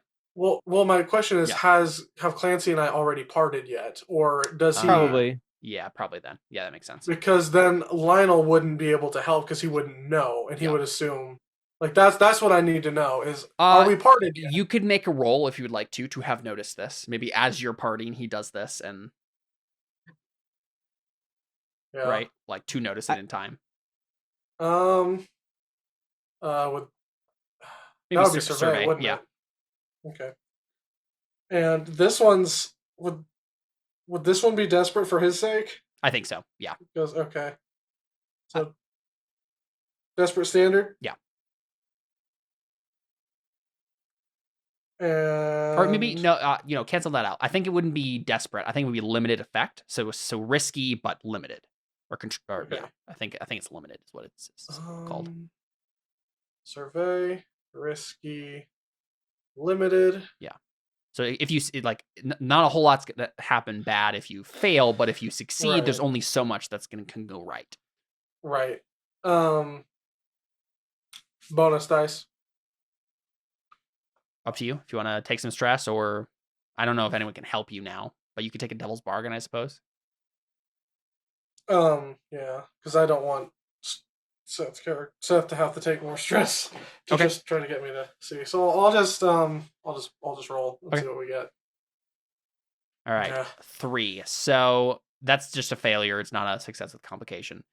In which case, I probably just don't notice. yeah, you probably, or me. You know what? I think because we're failing forward. I think you notice, but not in time to do anything about it, and it distracts you enough that now like you come face to face with the marshal, right? And you'll be able to do something to like stop him or run away, but like, and it's not like a whole gang of them. It's just like one who was like trying to circle around. But you're now like, there's a marshal in front of you, and your escape route is blocked for now. But let's go back to Seth, I think, right? I kind of like the idea of having double crossed him as well, but also like I can't take that would put me at less than almost max stress, and I feel like that's probably a bad idea. Yeah, I was thinking like your current situation is basically you get into a dead end somewhere, and like you're cornered by someone. I think it might not be a marshal though. I think it's one of the Kingdom of God people who was like trying to scope out the mission beforehand, right? And was watching to see how things went. So let's say it's like a pair of Kingdom of God cultists that so you ran down a couple of streets, but like got turned around somehow, and somehow you ended up in like a courtyard that's been like abandoned, and so it's like this big circular thing that just is blocked off on all sides, and so there's only one exit, and when you turn around, the two Kingdom of God cultists are like keeping you from running. Let's give names to these people real quick. Clancy just like tilts his head, goes, "Gentlemen." Yeah.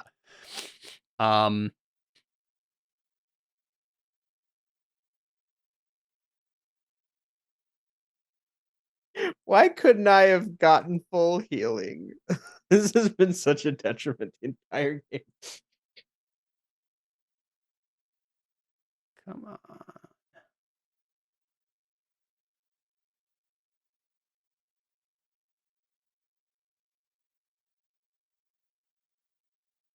So the two, and you probably know these people, right?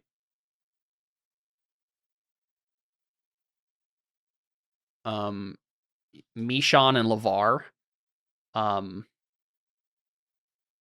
are the two. So 20 somethings who were always like kind of reckless. I think their rank is cousin, right? In the weird family hierarchy of the Kingdom of God. And they were probably upstarts who you were once ahead of in the rankings when you were in the cult, but they've since like obviously you're in disgrace and exiled and whatnot, and so they're kind of probably have like smug grins on their faces, and they say, "Hey there, Clancy. Vin says hello." And it's not that he's alive or anything or whatever. They're just saying like, "This is for Vin, like vengeance. We got you." Wait, so are they like gonna try and like just straight up like murk me? Probably something like that, right? I think because is Paloma just gonna find a new group of people to hang with? Maybe it's not like if this was like older members of the kingdom, they'd be like the people who'd be like, "Where's the light?" and like, "How do we get it?" Like, but these are like two people who are just like friends with Vin or like his mentees or whatever, and are like, "We're gonna kill this dude for Vin." That's kind of their goal here. I have an idea of a snarky comeback. I'm just at this point, you know what, YOLO. I'm not looking like I'm in a good place right now. Anyway, might as well go out swinging. So I think he would say, "Oh, well, and you'll have to say hello to him for me when you see him next." And I'm gonna pull out an unusual weapon. I don't know what exactly. Okay, but I'm trying to think. Maybe it's something that my character invented. I'm game for that. What did you invent? Was it like another kind of bomb? What if it's like a blow dart kind of thing, but it shoots miniature like mines? What? What? Like it's a dart. It's like a dart, right? But instead, No, it's a grenade. Explosive darts is what you want. Yeah, it's explosive. I don't think you could pack enough explosive power into a dart to have that work very well.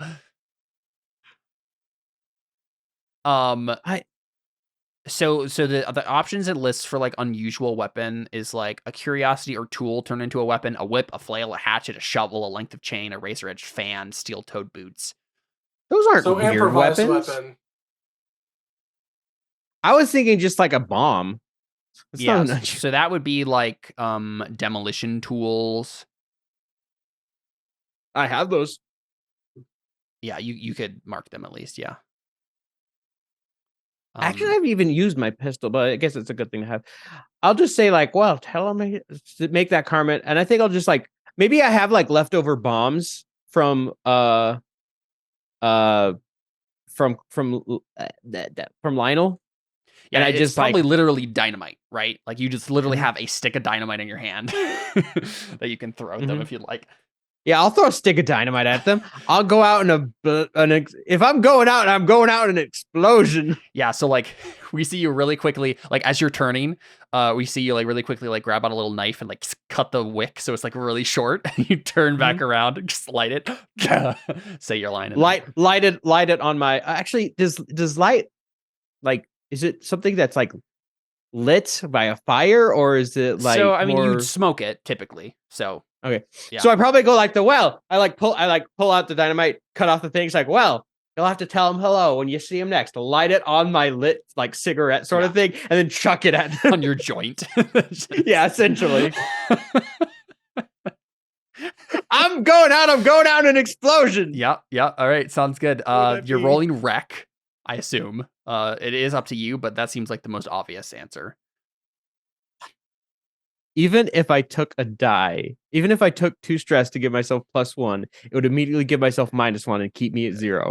Yes. So guys, what? Okay, well, first off, what is this going to be? Risky what? Or yeah, I'm. We'll do desperate great. Right? So, if you get it to work, it will work really well. But if it goes wrong, it will go really wrong. If it's going wrong, Clancy's dead, essentially. If it goes wrong, the fuse was too short. Right, so it was too short. Right. You know what? That would be hilarious if that's what happened. He's like, I go out on my own terms. And so this is the thing. Like, if Clancy died here, Blades in the Dark is totally fine with like scoundrels dying. Like this is it's about the crew, not necessarily the individual scoundrels. So we can always have Seth. Okay, guys, let's see what happens. Ah! Whoa!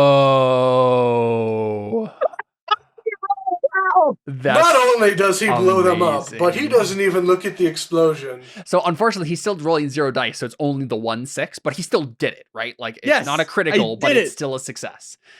That's amazing. That is really good. Yeah, and that's the only way it would have worked, right? He had to get 2 6s for him to even get a 1-6. So yeah, you timed the shortness of the wick perfectly, and you throw it, and they just like look down, and then. I do understand what George said. I light it, turn around, just chuck it behind my back. Right. Yep. Oh my gosh. So you've obviously made a lot of noise now too. So there's just like another explosion that the marshals can chase after. But Jordan, let's go back to you. You're face to face. I feel like he's face to face with the marshal, and he's like, Probably hears the explosion in the distance. That might, yeah. I would be fine with Seth taking a stress to give him a die. It doesn't automatically help, I don't think, but sure. That could be a narrative thing. I'll be right back. Yeah, go ahead. So yeah, what does Lionel do to get out of this? You could make a flashback here if you would like to have like gotten the marshals on your side. That's technically a thing you could do, right? In which case, this wouldn't be an issue. The problem is I don't have a way to. I mean, you could. That's true. I mean, you could make a roll of some sort. You just have to make an argument for what that would be. But I guess your skills are study, survey, tinker, and wreck. So yeah, it's like yeah, I don't have any way to like convince. Because, like, even if I were to be like, I studied and figured out their whole plan, and so because we studied it, then we like even saying I studied it and figured stuff out and then set it up. The setting it up would be some sort of consort or sway. Yeah, probably. Or even command. So you could still roll it. It would just be hard. Yeah. It just doesn't seem within the realm of possibility. Yep. Do you want to just like attack him or something?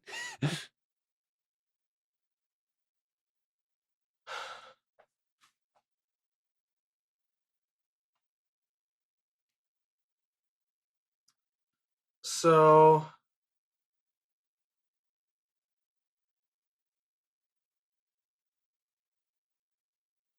just okay, Seth, since you're back, just to clarify, you did not you're not gonna sway, right? You're not gonna like take the 2 to try to sway the I blew them up. No, to sway the marshals. Just sway the marshals. Prior. The double cross. You could do it now, right? Like, you know what? I could. I feel like at this point, given I just blew 2 people up, it might be worth trying. Just right? if anything, because you still have to like evade the marshals. It would be easier now, but like if you get the marshals on your side, you won't really have to worry about that. So yeah, I can take 2 stress to flashback to talk to the marshals. Yeah, go for it. Yeah, that sounds like a charm or a sway roll to me. I'm already at this point like I might just be dead. So and I will take a stress to help him. Sounds good. So he can get a die. Okay. So what did you do, Lionel, in the past to help him with this?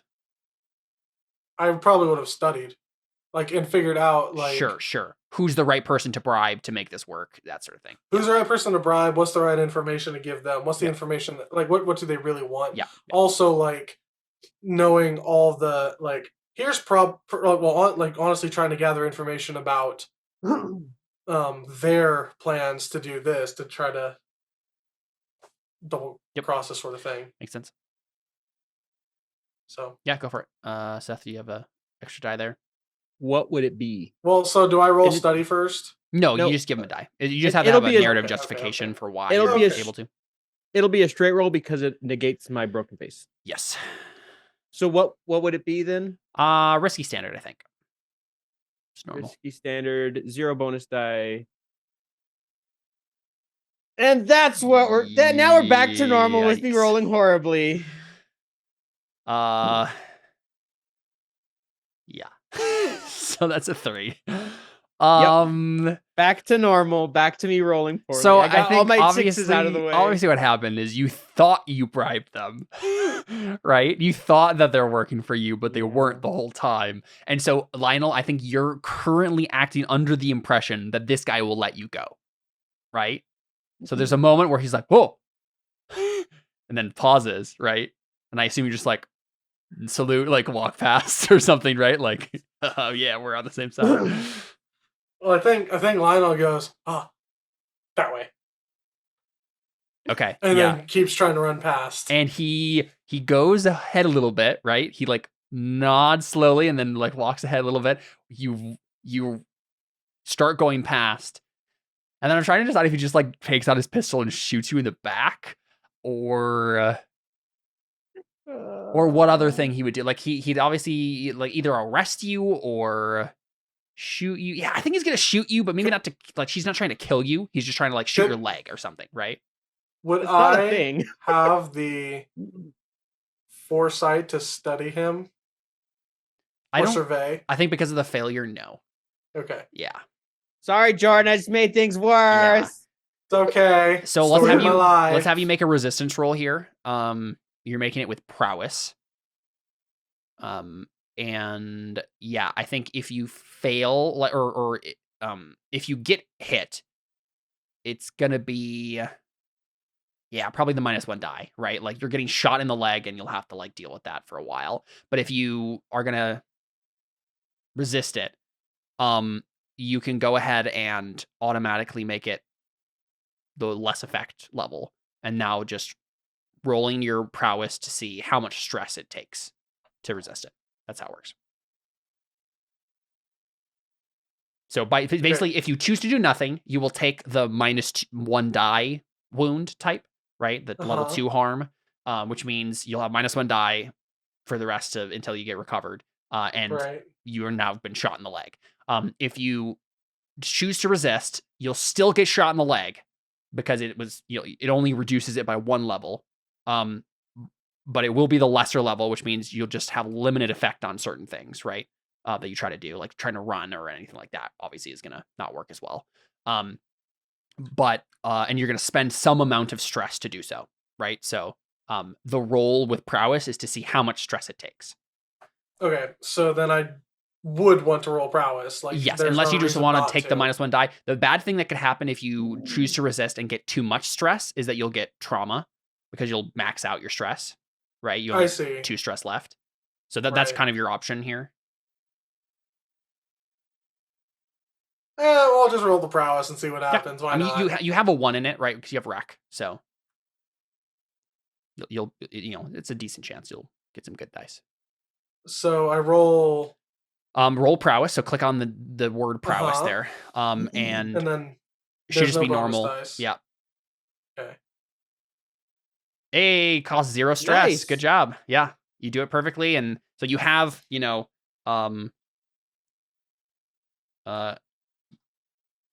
grazed in the leg, right, in your level 1 harm there.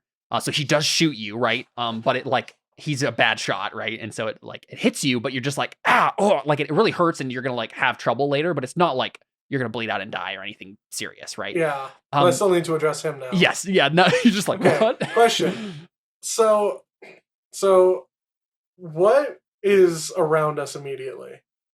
You're kind of like at a back street. So not in an alley, but there's not a whole lot of people. Maybe there's one old man who's on his right in front of his little shack, and he just his eyes go wide and he goes inside his house after this happens. But a pretty abandoned street. So is there anything immediately above this guy? No, I think it's a wide enough street that there's not a roof ledge or anything directly, and he's kind of in the center of the street, I think. Okay. So I don't think there's anything you can make fall on him right now. Are there any cars near him? So I don't think cars have been invented yet. Right. But this is technically Rail Hub, so is there an explosive barrel near him? No, there's not. There is a plant that you can hide in, though. No. And move around with. We're talking about video game prefer the logic cardboard here. box. Yeah. I'm trying to think where in. Make a fortune roll for me, real quick. I'm gonna see if you're close to the railroad or not. Fortune. I don't know where that one is. Oh, there it is. Roll fortune. Yeah. Whoops. I need. Wait, hold on. Roll fortune. Number of dice 1. Yeah. Or what? Okay. 1. Notes. Nothing. Okay. 4. Okay. I think you're fortune. You're close to a kind of abandoned dead end rail that's above you. There's arches and stuff leading up above you. It's not perfect, right? It's not like he's directly above him so you could land it on him perfectly. But if you did something right with your demolition, you might be able to hit him with some debris from it. If that's the avenue you wanted to go. But it's not a very good play, but it's a possible play.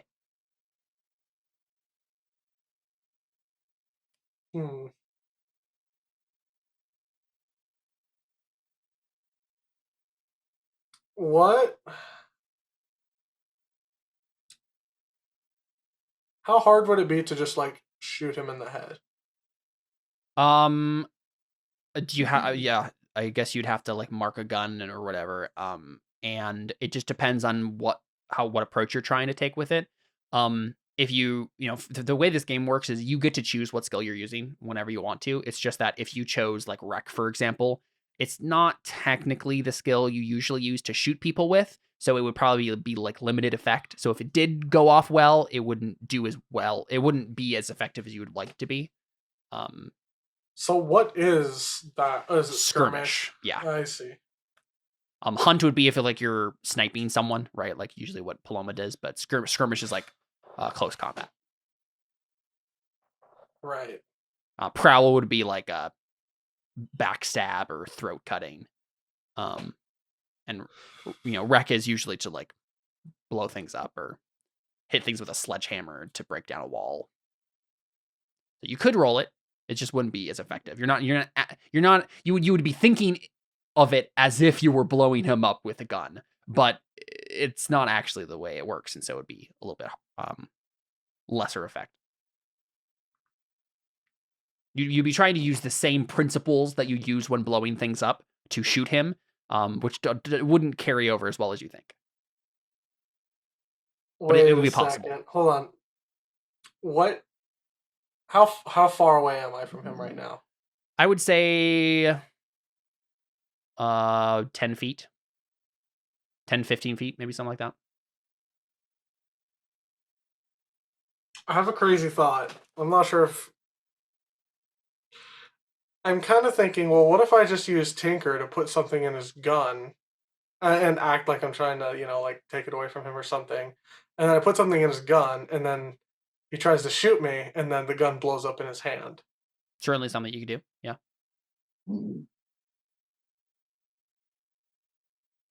But that would be probably you like stumbling towards him, like, oh, I'm sorry, please don't hurt me, right? And then like stumbling into him a little bit, and then like, Yeah, trying to be sneaky.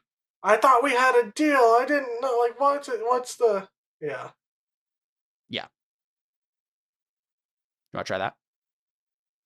Yes. Do I have to do sway first though for that? You'll have to do something, right? Like you're taking an action there. I can see several different things. All of them you're not good at, right? So either sway, like you're like the actual deception of it, prowl, the sneakiness of it.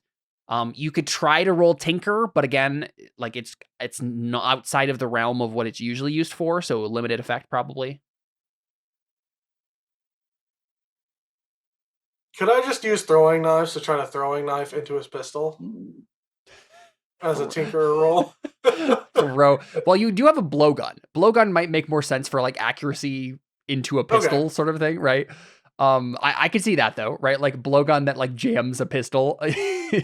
It's ridiculous, but it's possible. I mean, I don't really have a better choice at this point other than trying to pull out a gun and shoot, which I can't even do super well. Yeah. Unless I just have a stick of dynamite and then I just am like, I'm going to wreck you. That's in the middle. I think a stick of dynamite in the middle of the air. Like you should have marked both of your. You did your fine wrecking tools, and so you already did fine wrecking tools. I guess you could mark your mark demolition tools too, in the regular items list if you'd like. You can have a stick of dynamite, I guess.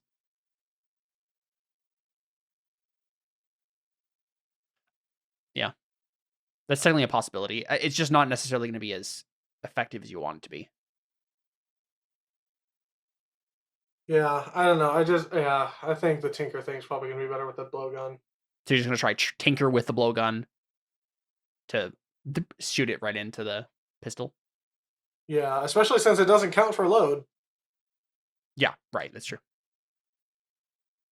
Yeah, go ahead and roll Tinker. I think it'll be risky limited, right? It's still not what exactly like skirmish or hunt would be better to accuracy shoot a dart into a pistol, but it can sort of work. No bonus die. Yeah, so that's a 5. So yeah, I think let me take a look here.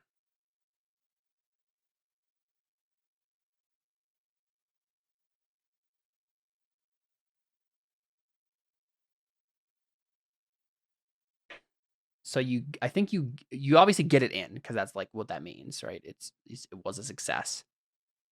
But limited effect and partial, right? I think it blows up immediately, and you're too close to it, and shrapnel's gonna like hit you probably as well.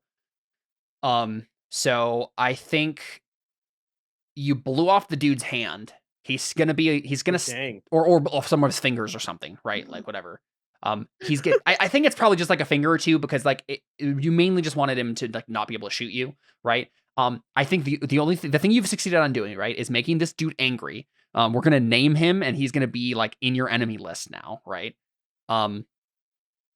So let's see. I just imagine he goes, ooh, fingers, and grabs him. Like, yeah. So this guy's name is Gideon Taggart. He's a low-level marshal, and he is going to remember your face and have a grudge against you for this. And you'll go ahead and take some harm again. It'll be one level 1 harm, right? Just kind of like flying debris. But if you decide to take the resistance roll, it'll automatically go down to 0, which means you'll have no harm. You just have to Okay, so what was my harm last time? Last time you had level 2 harm that by taking the resistance roll you automatically made to level 1.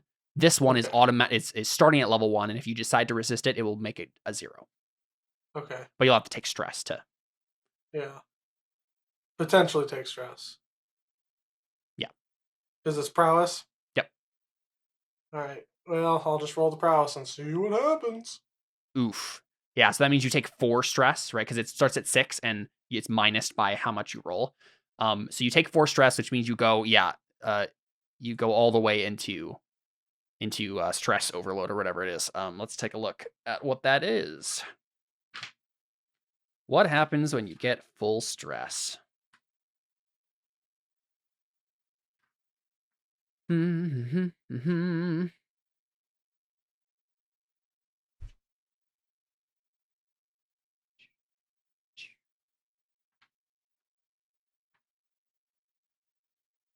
Okay.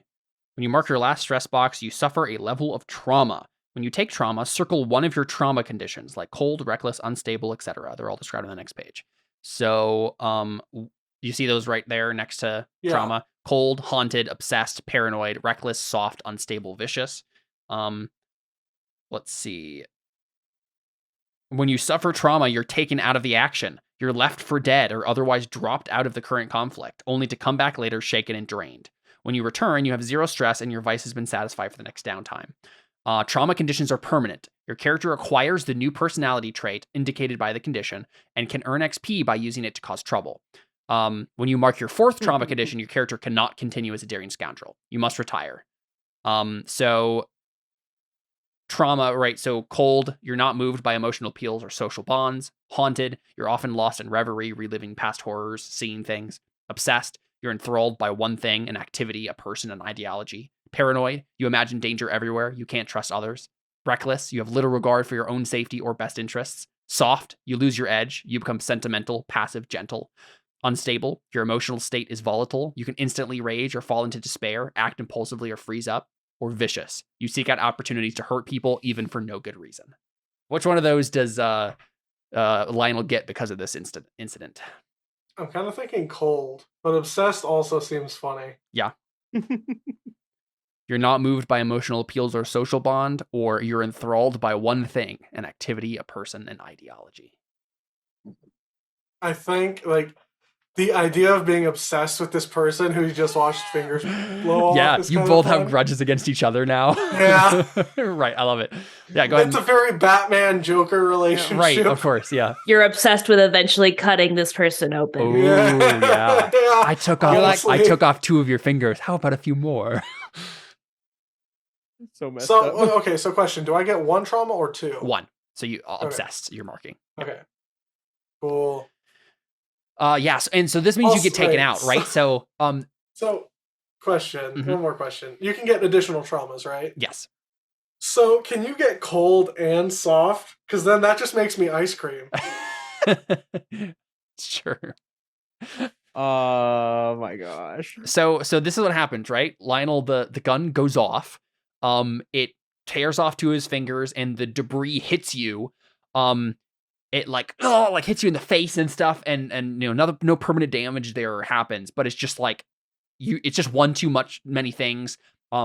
You're losing blood, and you just like kind of you maybe stumble away, right, from the situation, and he's just like screaming at his like bloody hand, right, probably cauterized, but still, and you stumble into an alley somewhere and pass out, right, and you'll appear a while later, shaken and all of your stress gone away, but for now you're taken out of the action here. So wow, for a not risky drug deal, this certainly turned out really terrible. I know, right? Well, you failed the engagement roll like right off. So, this is what happens when the person with the -2 on all die roll is rolling these things. Yeah, so you're left for dead or otherwise dropped out of the current conflict, only to come back later shaken and drained. When you return, you have 0 stress and your vice has been satisfied for the next downtime. So, yeah, I mean, you guys will probably just like find him eventually. He'll come back eventually, but for now, I think the only thing that's left, right, is just Seth needs to get away. He needs to make one last roll to like actually exit and get clear. Because you made an explosion happen with this, and you got rid of the kingdom cultists, right? But there are still marshals out there hunting for you. I think this will be an easier roll for sure. But the marshals are still on your tail. So what's the last thing you do to kind of try to escape from them? What's consort? Consort is like having or finding a contact. So you could literally be like, I had this person that I can like hide in their house or something, right? That so here's the problem. I have the only thing I can get essentially a straight roll on is a tune or sway. Because everything else is either 1 or 0, which will automatically become 0. Yeah. So I'm not sure what to do. So I don't know if sway makes sense here.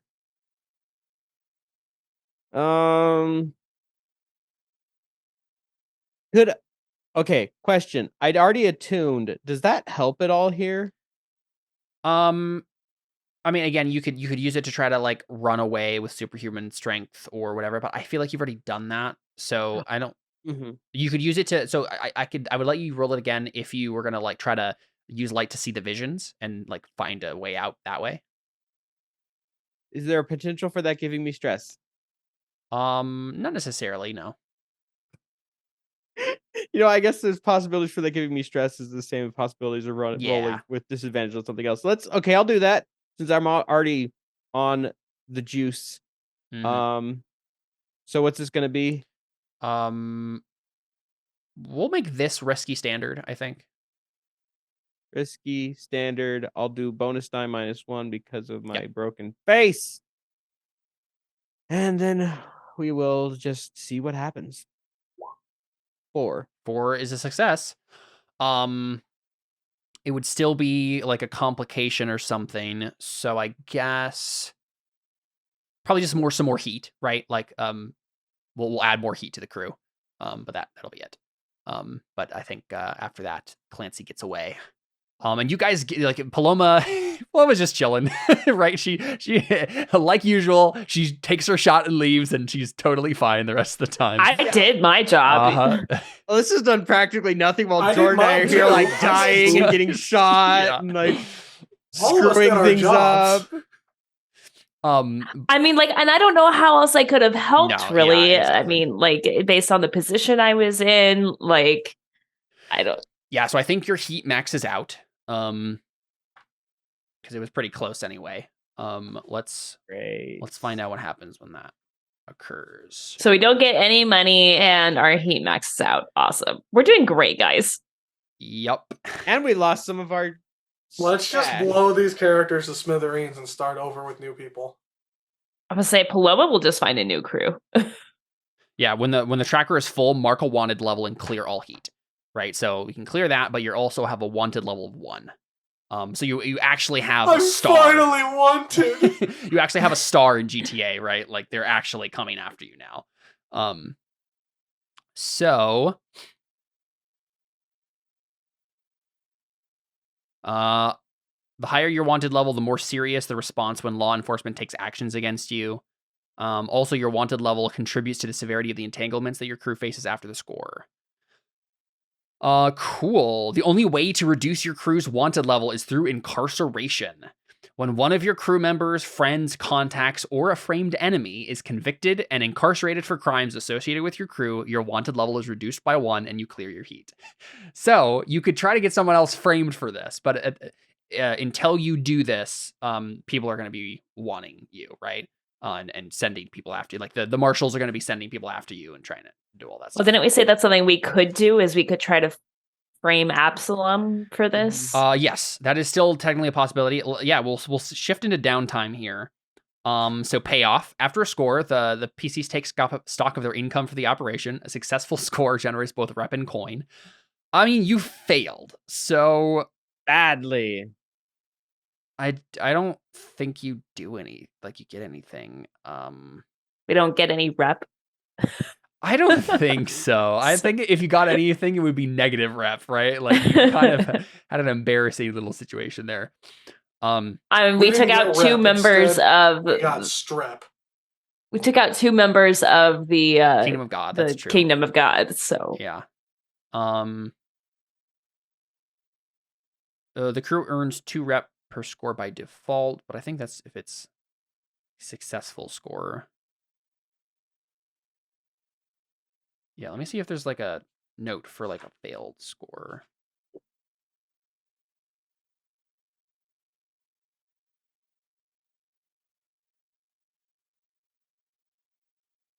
I don't know if there are. Because you definitely didn't get any coin. And I don't see a reason why you would get any rep either, really. So I think the only thing that happens is you lose a coin, right? You got most of the stuff. Well, but I could make an argument now that we're wanted. Now we have some kind of rep of like, oh, those drug deal guys. I suppose, but like it was a botched job. People don't have to know that. I think they do know that though. Like there's no reason they wouldn't. I think it's a 0. It's a net 0 for that.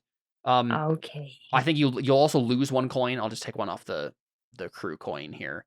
So you lost a small portion of the drugs. And you'll have to find someone else to. So there is a boss that you should be paying. Subtract coin equal to your crew tier +1 when you pay a tithe to a boss or a large organization. You're still supposed to pay them even if you fail the score. So do you pay them or do you risk their ire? How much do we owe? It'd just be 1 more coin. Don't we have like 5? You each have 1, and then there's 3 in your vault right now. I don't see why we wouldn't pay, but yeah, cool. Just make sure. All right, so not a very good score. You'll have to find a better buyer later. This is going to be the cache of light that will just not be sold. Like you'll just have it the rest of the campaign, just like trying to sell it to different people. All right, heat. We already did the wanted level. Already figured that out. Let's see.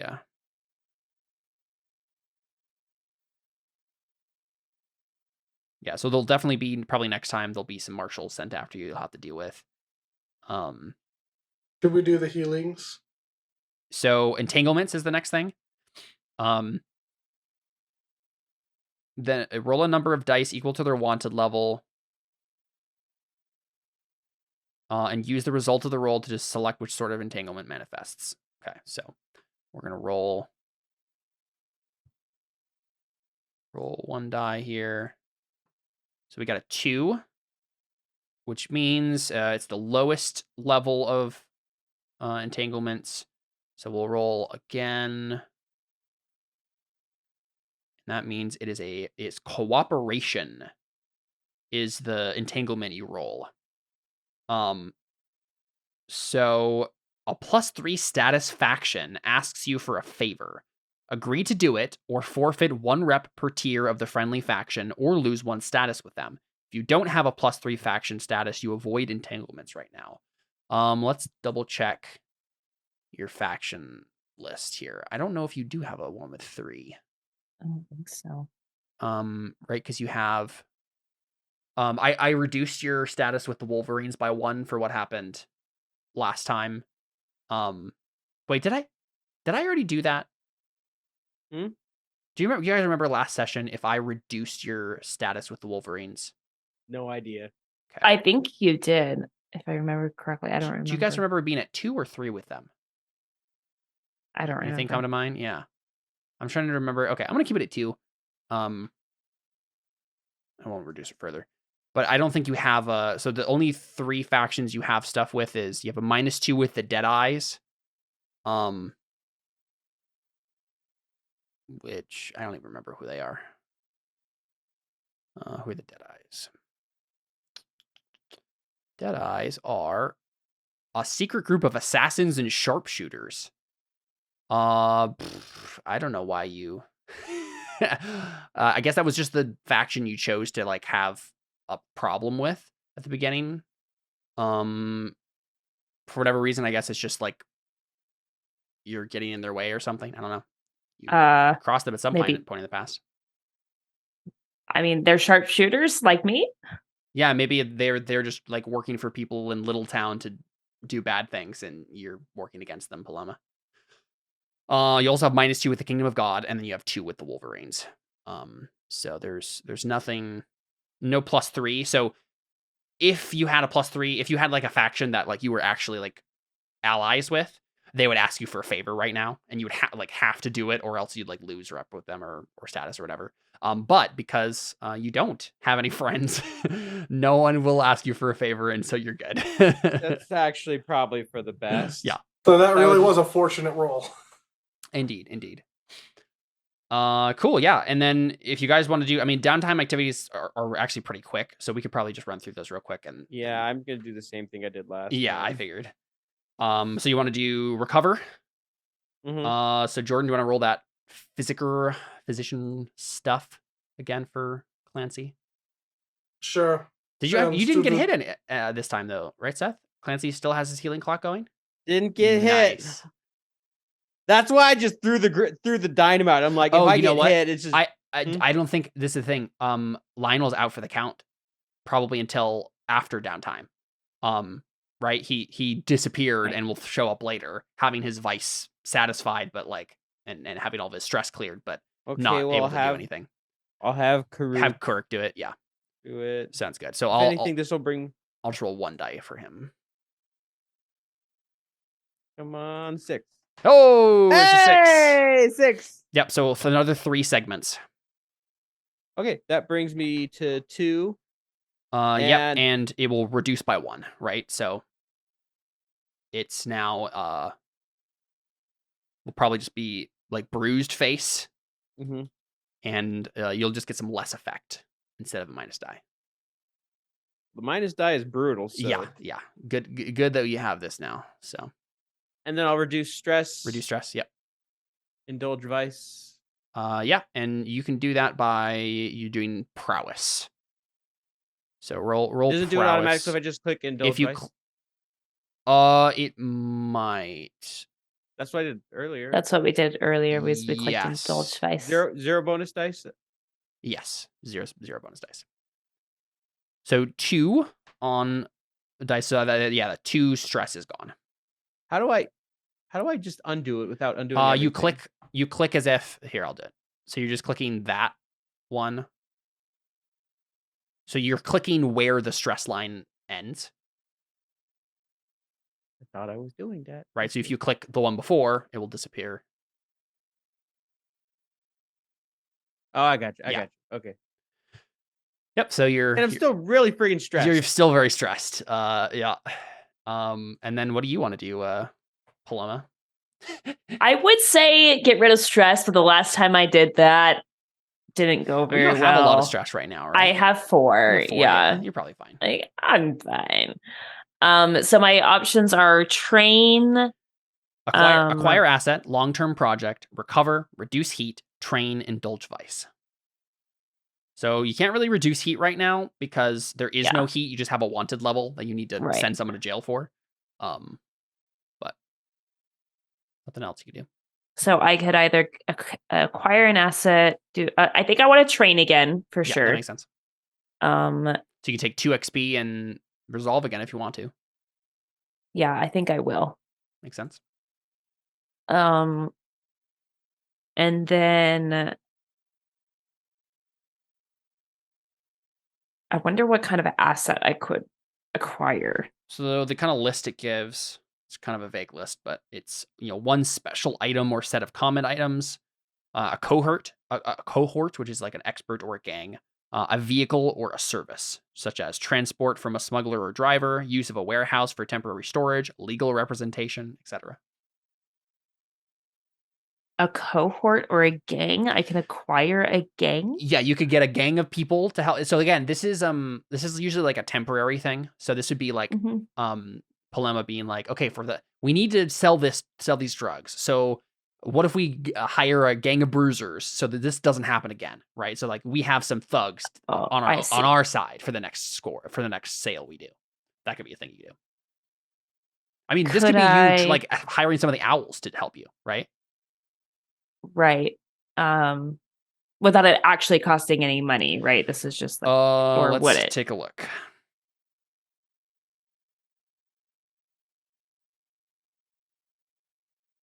Yeah, all it just says is, oh wait, here you go. To acquire the asset, roll the cruise tier, which for you is 0. So you'd be rolling 2 dice and taking the lowest. The result indicates the quality of the asset you get using the cruise tier as the base.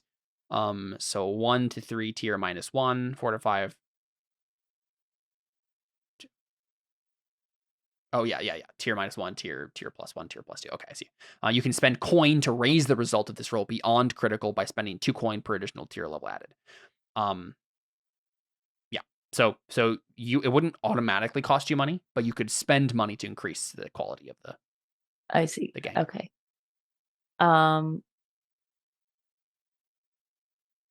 I mean, that might not be a bad idea to get people to like help us this next time, especially since this one didn't go so well. Makes sense to me. And especially if maybe we're like, our regular people didn't work. Maybe we just got to go a little riskier and get some like people that are going to pay us better, whatever. Makes sense. I could hire an owl, I suppose.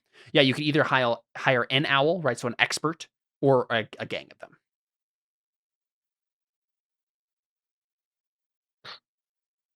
I mean, is there any way that I could hire somebody who would like actually be able to set us up with somebody higher, like somebody richer that's willing to pay for more light? Right. You want like a liaison? Yeah. That makes sense. Yeah. I don't even think that needs to be like an expert. It can be a service, right? You just need a liaison to get you a better buyer. That makes sense to me. Okay. Yeah, I like it. Okay. Yeah, go ahead and roll the cruise tier. Actually, I can do that from here. It's probably not going to go great. So 3, so take the lowest. 3 means your tier -1, but the minimum tier is 0. So, it's right. So that means when they roll their quality to do the thing for you, it's going to be roll 2 dice, take the lowest. So it's basically you hired someone, but it's probably like kind of like a scummy back alley dealer who's like, yeah, I'll definitely get you the right buyer, but they're gonna try. Like it's not like they're deliberately gonna like scam you or whatever, but they're just not as good as they think they are. Okay. Yeah, sounds good. Yeah, so we can whenever we do this next, we can pick up with that, and right before the next like phase of the game starts, Lionel just like stumbles back into the railway car, colder than he was before. What's up, Lionel? So how does like healing work for me? Also, hold on. So I took 1 damage for the grazing leg, and then so do I put myself at 2 damage with the? Well, so you rolled on the other one, so it's 0 now, right? You decided to resist, so it automatically went down to 0. So you just have the grazed in the leg. Okay, but resisting is what gave me the stress. The stress. Yeah. So basically, what happens is when you choose to resist something, you're reducing the level of severity by 1 by taking some amount of stress, right? So you're exchanging harm for stress. But you can only do it by 1 level, not a full. Okay. So then, as far as healing, you do not have any opportunity to heal before you have to jump back into scores. So you'll have to do that on the next downtime phase. So all your stress is gone, but you didn't get to heal. Okay, and now I'm obsessed. Yes, indeed. Or yeah, assessed. You didn't choose cult, you chose obsessed. Yeah. You're like, what's his name? Gideon Taggart, I will destroy you. I will cut you open. Cool. Taggart is now my target. Yeah. Taggart. Your target. Taggart. You tag. Just say it with an accent. Taggart. Alrighty. Well, there you go. That's been Blades in the Dark. There was definitely lots of dark. Yep. But no blades. No blades, but I mean, high velocity metal shooting towards you. So, yeah. Good stuff. Bullets are just round knives. Exactly. Round fast knives. Yeah. That you shoot fast enough so that they still pierce. Yeah. Yeah. Very good. Very good. We'll be back next time with probably Terra Invicta. I'm not sure when we'll do this next, but I'm sure we'll return to it at some point. But yeah, thanks for playing, guys. This is fun. I enjoy myself. That's it. We're out. Adios.